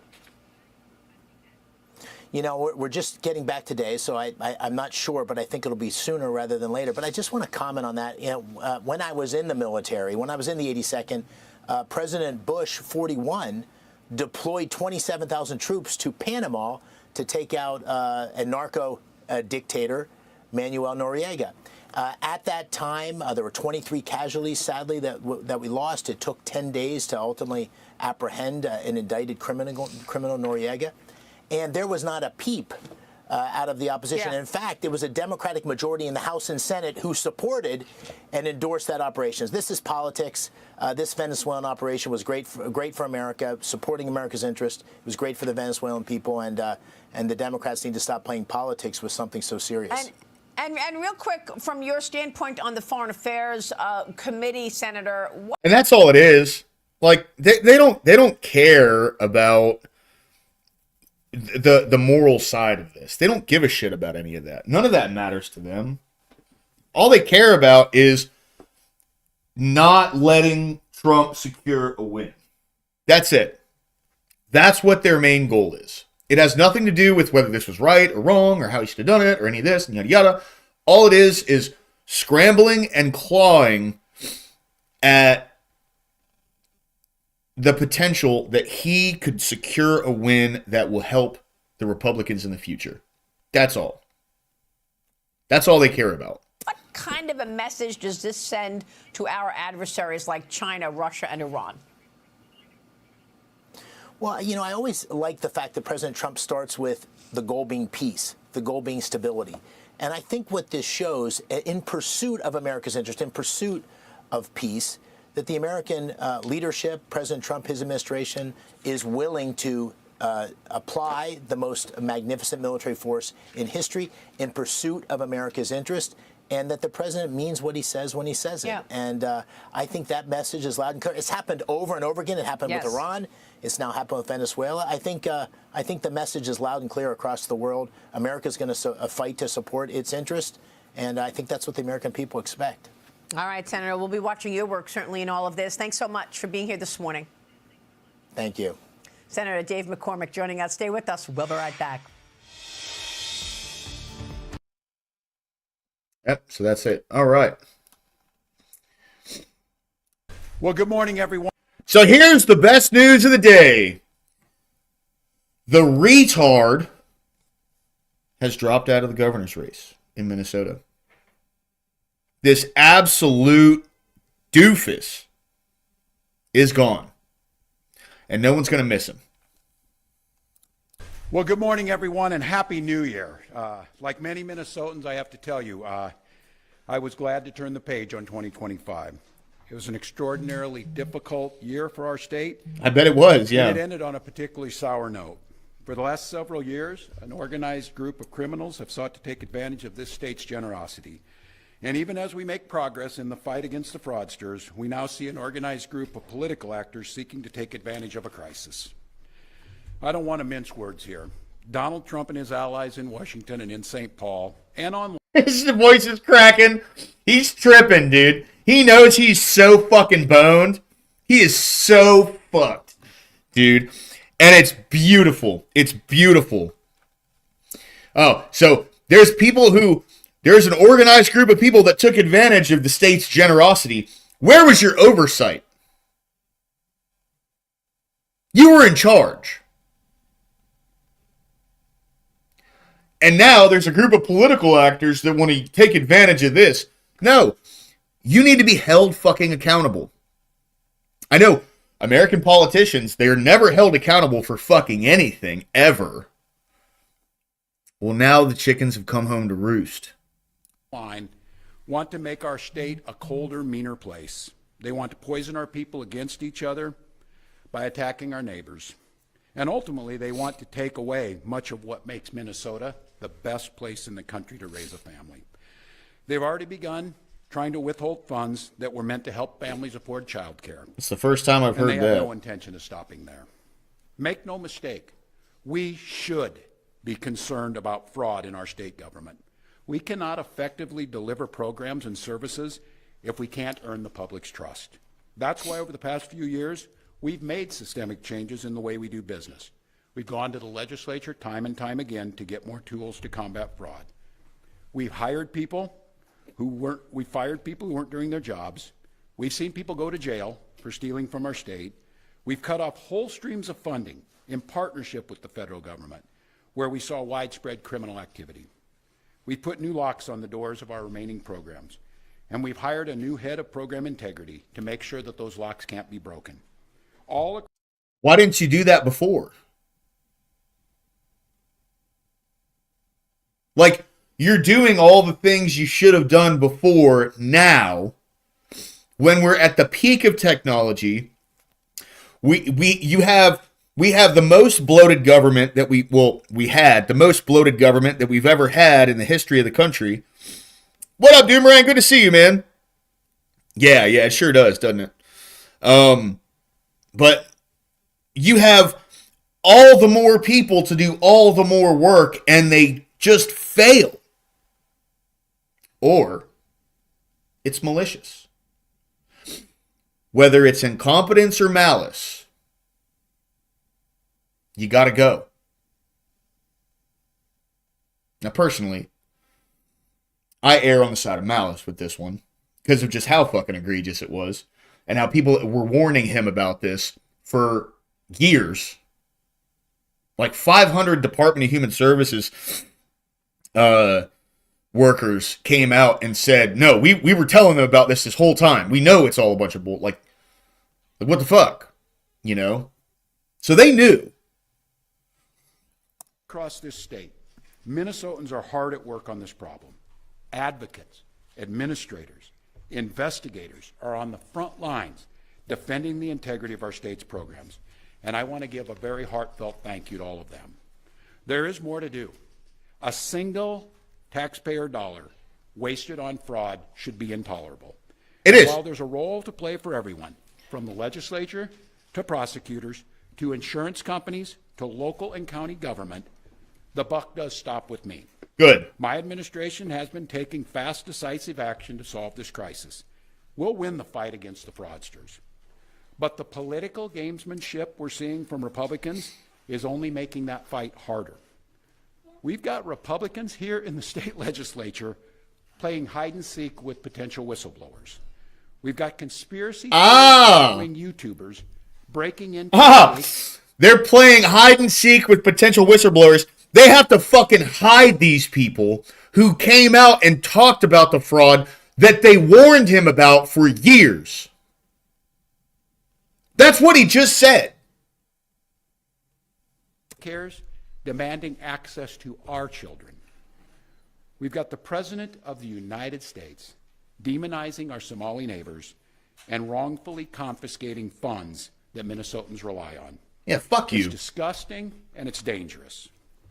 Republicans are playing politics with the future of this state. It's shameful. And I've said it before and I will continue to say it. We welcome... Hey, just a heads up, everybody. If you don't want to get shot with a gun, don't put the bullets in it yourself.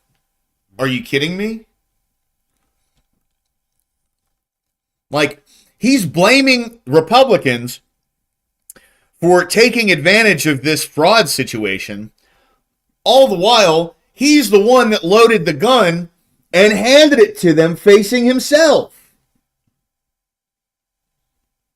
Let's get real here.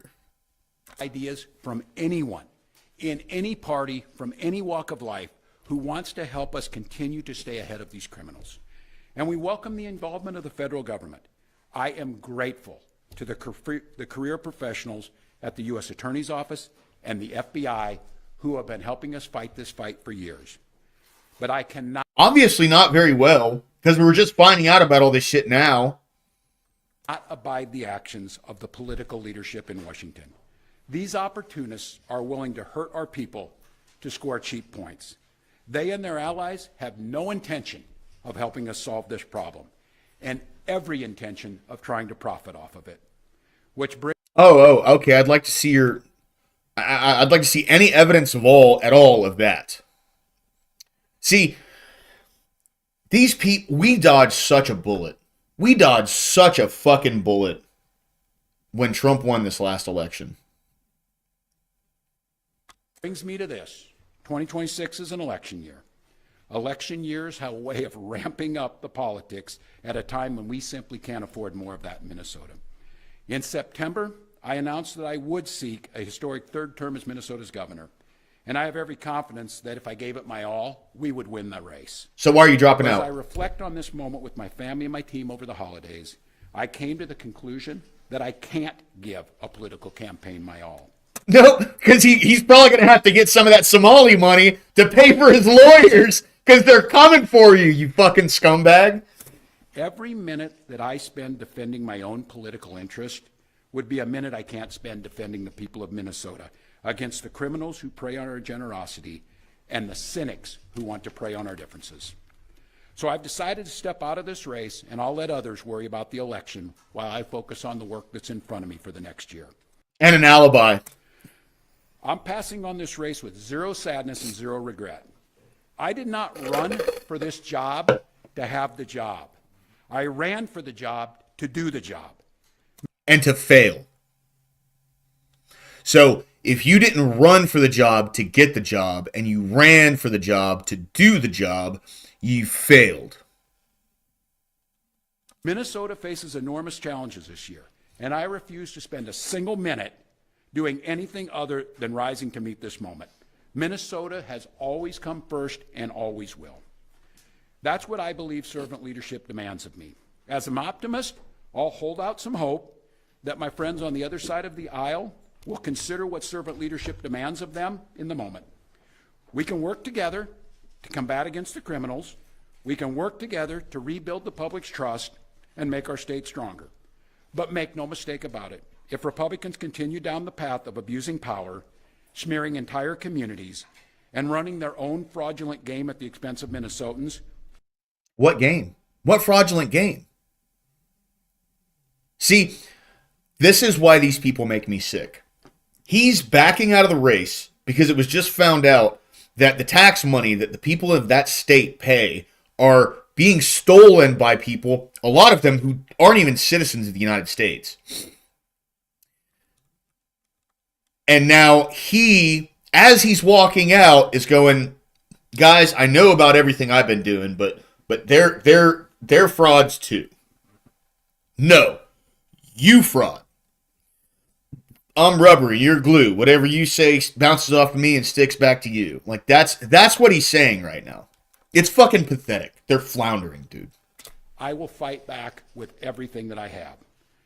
I am absolutely confident a Democratic and a DFLer will. They're either complete, they're complete idiots, but honestly, I think, if anything, they're malicious idiots. Stupid enough to do something or like let something go on for so long to the point where it's so easy to find all this shit. I mean, a kid makes a fucking video going to multiple different places and blows the whole thing out of the water. One video. Give me a fucking break. Hold this seat come November. I'm confident that I'll find ways to contribute to the state that I love long after next January. But there'll be time to worry about all that later. Today, I'm proud of the work we've done to make Minnesota America's best place to live and raise kids. From our new paid leave policy to our child tax credit to our school lunch programs feeding every single child. And I'm doubly proud of the incredible team we put together to make this vision a reality. I want to take a moment to thank every member of my staff, to every single state employee who has been part of this fight. Now more than ever, I need you on the job. I need you to help work together to tackle the important work in front of us.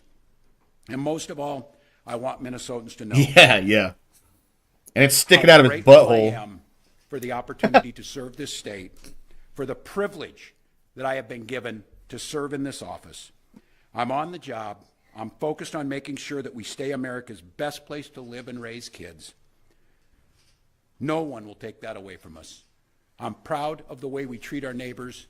I'm proud of the way that we welcome people to this state.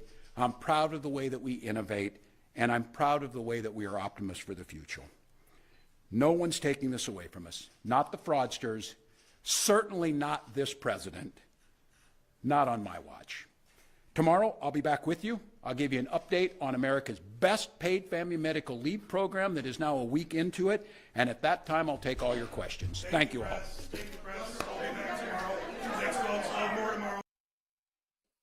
Yep. No questions, guys. I'm out of here. Hope you bought my line of shit. Exit stage left. Tim Walz is officially dropping out of the Minnesota governor's race. He is announcing that he will not run for re-election in November. The decision comes as a massive fraud scandal in the state continues to grow, with billions in taxpayer dollars potentially stolen across both state and federal programs. In fact, Walz says he doesn't have time for re-election because he's too busy getting to the bottom of it. Brian, do I just dare punt to you? What do you make of this? Well, okay, so good that he's not going to run again. But here's the problem: if you're kind of the funny thing is, if he would have been getting to the bottom of this the entire time while his own fucking state employees were telling him this is going on, he could run again, and he could run on that. It's fucking crazy, dude. If you're a Minnesotan thinking about what's going to happen next, this is what you're afraid of. So he's not going to run. Yeah. But Amy Klobuchar wants to be governor of Minnesota. I think she's got a lot of reasons to run for the governorship. One of them is if she loses, which I don't think. Well, she's got a good chance there. Sad to say. And if she loses, she can still keep her Senate seat. So she runs for governor. Apparently, she's the one who had the heart-to-heart with Tim Walz over the weekend on Sunday. She probably said to him, I'll leave my seat if I win the governorship, and I'll appoint you to be in the seat. Now, I don't know if she'll keep that promise, because between now and then, he could get in a lot of legal trouble, and she might say, just kidding about that. We're not going to do it. But what I'm saying is, it's not Hey, Scott, I'm just glad to be back, man. I miss it, brother. Change in Minnesota. Because the difference between Tim Walz and Amy Klobuchar is they just were in different seats but representing the same state. And they have the same philosophy, which is they love the nonprofit NGO plug a wire right into federal government grift. They love it. They support it. They want more of it. So the thing that happened in Minnesota will keep happening, whether it's Amy Klobuchar or Tim Walz or whoever is in that seat. But Kennedy, is this a good sign that any of the fraud that we've brought to light, you're starting to see what political pressure looks like? Yes, I think the more people who lose their political careers over this corruption, the better. And I don't care what party they're from. If this is the kind of thing that you have been supporting, and those of us who lobby for limited government, this is what we're talking about. Yes. So last night at dinner, we had a conversation with our girls. I mean, that's the thing. Like, you have a government that's so overbloated, and you have so many people who could easily handle something like this when you have that many people working on it. And yet, the bigger the government, the worse the crime. It's crazy. About whether or not liberals really intend to do good for other people. Because, you know, we granted the idea that, yes, you start off with good intentions. Liberals want to help other people. The problem is when you have access to that kind of money and that little oversight, then corruption takes over and consumes everything in its path. And that's when you have really, really bad outcomes. And the people who need the help the most are the last ones to get it. When these, you know, insanely corrupt people who are just looking to fill their coffers, when that is their goal, the people who are disabled, the elderly, the infirmed, they're the ones who are the last to get the help. And when government grows, corruption grows with it. I think Shakespeare had a line about that. I believe it was in Othello or something. I don't like to quote the bard, but absolute power. What I love is that you're having these over family dinner conversations. We do, because this is actually something more of this and our country girls should be they are having. more than welcome to stake their own political claim. Yep. Like whatever they want to identify as, like, I don't care. Just have a good argument for what you believe, and you know, no one can come to the conclusion that liberalism is better for humanity by the second I course. named my firstborn after Yeah, Ronald Lee. Reagan, so I kind of screwed She up. went in. She doesn't have a choice. She has to. Yeah. Is her name Reagan? It is. It's really Her name's Ronald. Yeah. So, Jump in. No, look, what surprises me, I gosh. mean, this is the first time I can say anything positive about Tim Walz, right? You did the right thing. You stepped aside. That being said, why are you leaving if nothing was wrong, right? So obviously, there's more here to it. My biggest concern with all this fraud is it's easily preventable. We have so much digitization and ways to track records and see who's showing up to do different things. How does this continue at such a massive scale? It's because there's too many people involved, right? And if we start digging in and providing transparency and shining light into all these government programs, we're going to find more and more fraud. But I think this is a necessary first step. I hope he gets the book thrown at him for everything that's done. If allegedly it's true and he had oversight of it, you're responsible. Everything rolls up to the top in a public company to the CEO. If you're governor, it's going to roll up to you too. I'm doing a no-look pass over to Dagan on this, but I just want to make raise the question.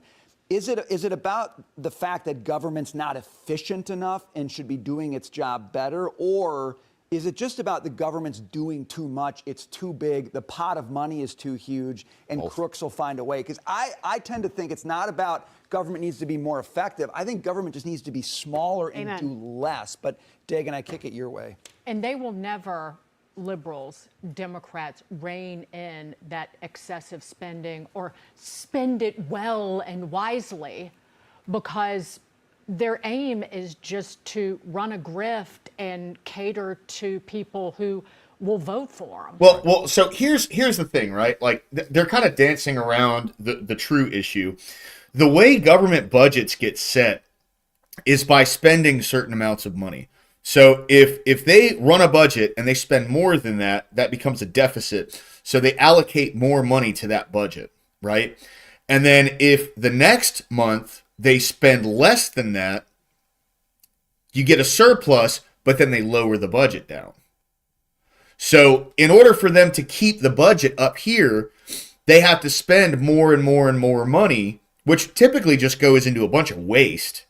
I mean, the incentive structure on government budgeting is so skewed. It's so skewed. And all of these different companies, or all these different like state governments and stuff, the way that they maintain specific budgets and keep these in line is by just wasting all the money they spent, or that they have left, after they've reached the amount of money they needed to accomplish said goal. Stamey, what up, man? Paige back? Good to see you, Paige. Like, the recklessness is the game. And I point back to Republicans, that the Republican Party used to be the party of small government. Right. And they are not. Amen, Not in sister. any way, shape, or form. And the COVID spending was part of it, but just look at the reticence in the One Big Beautiful Law to reduce the growth of Medicaid. That it was like pulling teeth and toenails. Oh my God, I can't listen to her talk anymore. Her voice is like nails on a chalkboard. Holy shit. Earlier. Have you spoken with any of the U.S. service members who were injured during that operation in Venezuela? Yes, we have calls into them. I don't want to speak. They're all in good shape. Can you detail what watching that was like when all this played out in Venezuela and what Maduro was doing that moment? Well, I knew the possible danger. I mean, it was a very dangerous operation.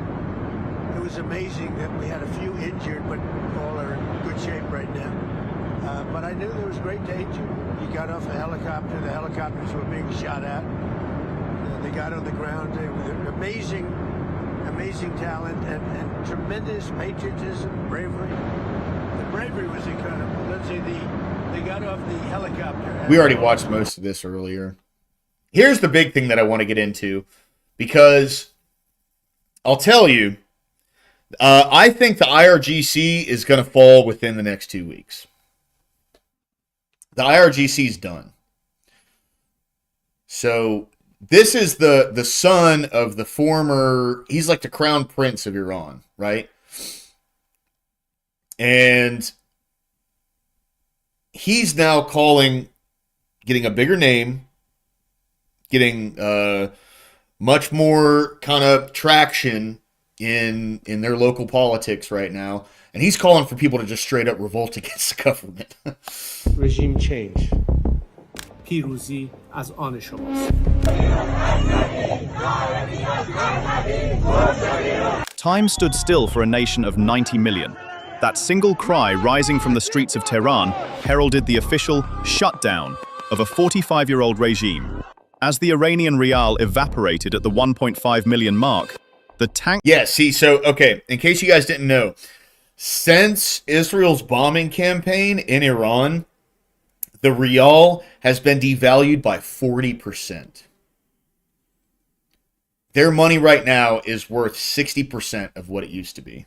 Man legend was reborn on Jamhuri Avenue, and the system's entire infrastructure was shaken to its core in full panic mode.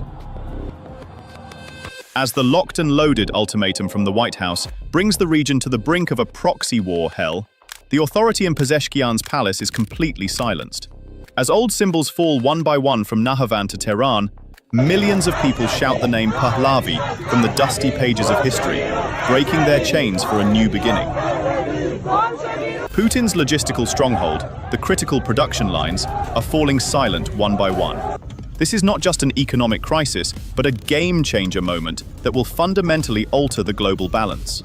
These images, seeping out of the digital darkness, lay bare the end of an era and the most transparent revolution in history. January 2026. The sun rises over Iran not with peace, but with the acrid scent of gunpowder and the roar of a nation pushed to its limit. From Tehran's Jamhuri Avenue to the historic squares of Isfahan, the streets have become a rehearsal for civil war. This is no longer just a protest, it is a brutal collision between two Irans. On one side, a desperate public armed with stones and Molotov cocktails. On the other, the iron fist of the Basij and IRGC. Since December 28th, the world has watched as peaceful marches transformed into a battlefield. The trigger? An economy in freefall. With the rial devalued to a staggering 1.5 million, the kitchen fire has spilled into the pavement. Analysts call it the regime's hybrid warfare, deploying pro-government loyalists to spark the clash of flags. Viral footage shows red regime banners clashing against the red-green-black of the resistance. It is a calculated chaos designed to brand protesters as vandals, but the world and the Iranian people are no longer buying the act. From the heights of Loristan to the alleys of Hamadan, police stations are falling, and the 45-year-old regime's legitimacy is burning in the streets. Women remain at the vanguard, facing off not just against soldiers, but against pro-regime female militias. But even the iron fist is showing cracks. Reports show a 30% surge in insubordination within the Basij. In Tabriz, a soldier drops his shield to embrace a protester. The soldier who cried becomes proof that the regime's wall of fear is crumbling from within. Wow. From the tank man of Tehran to the battle... That's Tiananmen Square. That didn't happen in Tehran. That was Tiananmen Square. Field of Lordigan, the footage reaching the UN Human Rights Council tells a story of a point of no return.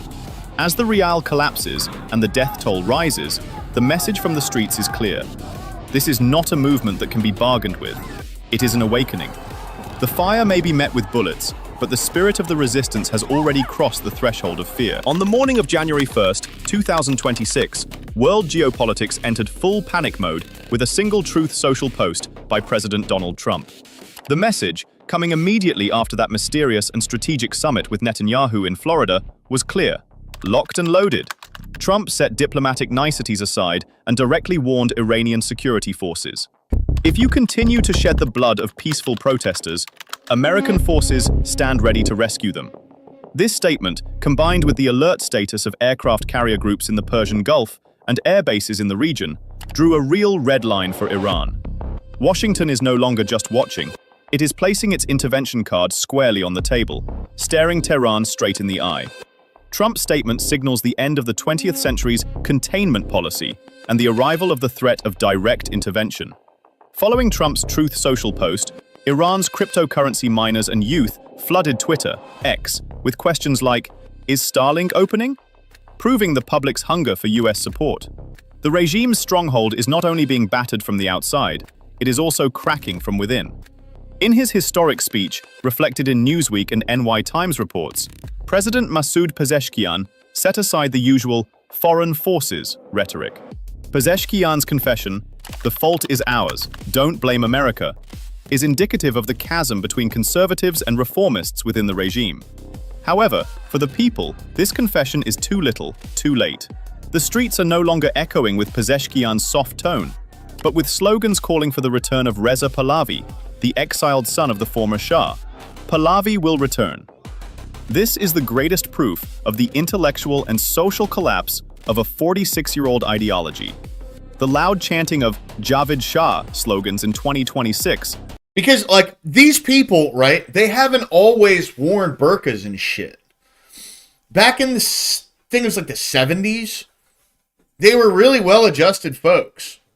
They had families and they had a good economy and everything.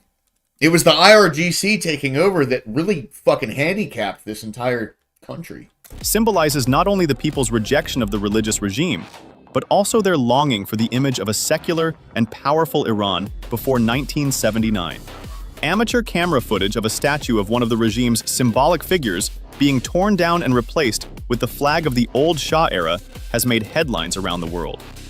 On December 30th, the Tehran regime turned the country into a digital prison and completely cut off the internet to prevent the protests from becoming organized. However, according to NCR Iran reports, this blackout did not have the desired effect. Thanks to secret VPN networks and cyber-resistance strategies activated in mid-2025, raw footage from the field continued to flow. Oh yeah, that's CIA. That's CIA and Mossad. 150%, dude. 150%. And they're going to get Starlink, and they're going to be able to hook up to the internet. They're going to be able to show everybody what exactly is going on over there. Instantly to global media. Although there is debate about Starlink's role in 2026, the Iranian people have dug their own digital tunnels. flames rising from dark streets, and chanted slogans appear on millions of screens from New York to London within seconds. This is the most transparent revolution in history. A digital uprising where every moment is recorded and every pain is instantly shared. The regime's killie switch, internet shutdown, move was thwarted by the people's mesh network and satellite-based communication methods. A 4K protest video leaked via satellite by an Iranian youth from a region with completely cut-off internet, bearing the note, "We are still here," was hailed as the pinnacle of the digital freedom struggle. The uprising is taking root not only in the streets, but also in the energy basins that are the lifeblood of the regime. In the first week of 2026, oil workers in Avaz and Abadan shut down operations, declaring, "We're not going on strike, we're going to revolution." According to analyses by Bloomberg and the Wall Street Journal, the halt in production... Oil and gas workers quit on them. Dude, yeah, IRGC, tops 2 weeks. Tops. It's over. It's over. Cut off the regime's daily cash flow of $150 million. This economic collapse shook not only Tehran, as China's energy corridor becomes blocked, delays in the Revolutionary Guard's, IRGC, salary payments have created the first serious cracks in the wall of loyalty. When a system cannot pay its own guards, the shutdown process has reached a point of no return. While this 2026 oil strike bears similarities to the strikes during the 1979 revolution, there is one key difference. This time, AI-optimized production models are in place to quickly fill the gap left by Iranian oil in global markets. This renders Tehran's energy blackmail card invalid. The oil workers' strike is ending the regime not only economically, but also psychologically, because these workers traditionally represented the working class, which the regime saw as its stronghold. Drone footage of thousands of workers burning their helmets in front of the Avaz refinery, which went viral on YouTube under the title, "The Day the Oil Stopped," was interpreted as the regime's financial death warrant. In the north, on the Caspian coast, and in secret facilities in Isfahan, the assembly lines for the unmanned aerial vehicles, UAVs, are shutting down one by one. For Moscow, Iran is no longer a secure logistical stronghold, but has become a black hole. According to intelligence reports, Putin's special military advisors sent to Tehran have activated evacuation plans as the chaos deepens. This situation is disrupting the balance of proxy wars in global geopolitics. Every barricade in Iran is actually the most critical move on a giant chessboard stretching from Kiev to Washington. If Tehran falls, Moscow will lose not only an ally, but also its largest arsenal. Projections for 2026 show that 40% of the ammunition Russia uses in Ukraine comes from Iran. The siege of factories in Isfahan by I know, dude. And then Joe Biden unfroze a bunch of money for that we had tied up. It's insane. Activists is leading to a direct ammunition crisis, supply chain disruption, on the Russian front line.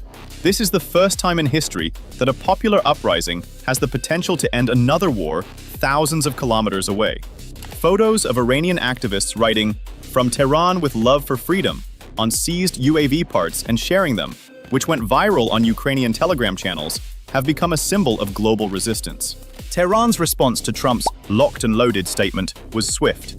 Statements from the highest levels of the regime prove that this crisis in 2026 carries the risk of not just an internal matter, but a full-scale regional war. Ali Larijani, head of the Supreme National Security Council, addressed the American people via the X platform, warning, "Trump started this adventure. You should be concerned for the safety of your soldiers." This is a chess move. Ali Shamkhani's words, "Any hand extended under the pretext of security will be cut." Whenever a foreign country goes public with the kind of statement that says, you should be scared by what's going on, that means, guys, we're really fucking scared right now. Off. And Foreign Ministry spokesperson Bakai's reminder of the US record stretching from the 1953 coup to the 1988 plane crash show the regime's effort to consolidate the people under the fear of foreign intervention. For Tehran, this is no longer a security issue. It is a Bakar war. The regime is exploiting the siege mentality to the fullest in 2026. Larijani and Shamkhani's statements are an attempt to brand 100% internal Scott. rebels as foreign agents and sideline them. However, inflation at 1.5 million reals has completely neutralized the effect of this nationalist rhetoric on the people. Immediately after the threatening clip aired on state television, the moment when thousands of young people in the Tehran subway chanted, "The enemy is not here, the enemy is right here," pointing to the palace, broke viewing records on TikTok. The 2026 revolution is also witnessing the greatest disinformation war in history. Al Mayadeen and state channels launched a counterattack, claiming that many videos circulating on social media were produced by artificial intelligence or belonged to previous years. Names such as Riza Niknam, who was reported dead, are posting messages saying, "I am alive and well," in videos, trapping the reality on the ground in a cloud of digital fog. This is a strategy by the regime to cast doubt on the legitimacy of the protests by claiming media manipulation. Western intelligence reports point out that such "I'm fine" videos may have been filmed under duress. The line between reality and fiction has never been so thin. In 2026, the regime uses its cyber warfare capabilities to digitally eliminate activists. Using a method we call ghost videos, the leaders of the uprising are made to appear as if they are pledging allegiance to the regime. Digital activists using blockchain-based verification systems prove these videos are fake within seconds, blunting the regime's latest technological weapon. An activist's response to news reports claiming he had been killed, live streaming from the same place and time with that day's newspaper in hand, saying, "I'm alive and on the streets," became the biggest viral victory of the digital resistance. The streets are not just for protesters. The No to Intervention marches held in Fars and Hemadan provinces on Friday reminded the world that the regime still has a crowd it can mobilize onto the streets. Crowds chanting "No to vandalism and foreign intervention" are trying to keep the regime's national unity narrative alive. Nevertheless, attacks on public buildings and military facilities in cities such as Azna and Delfan in western Loristan show that anger has reached uncontrollable levels.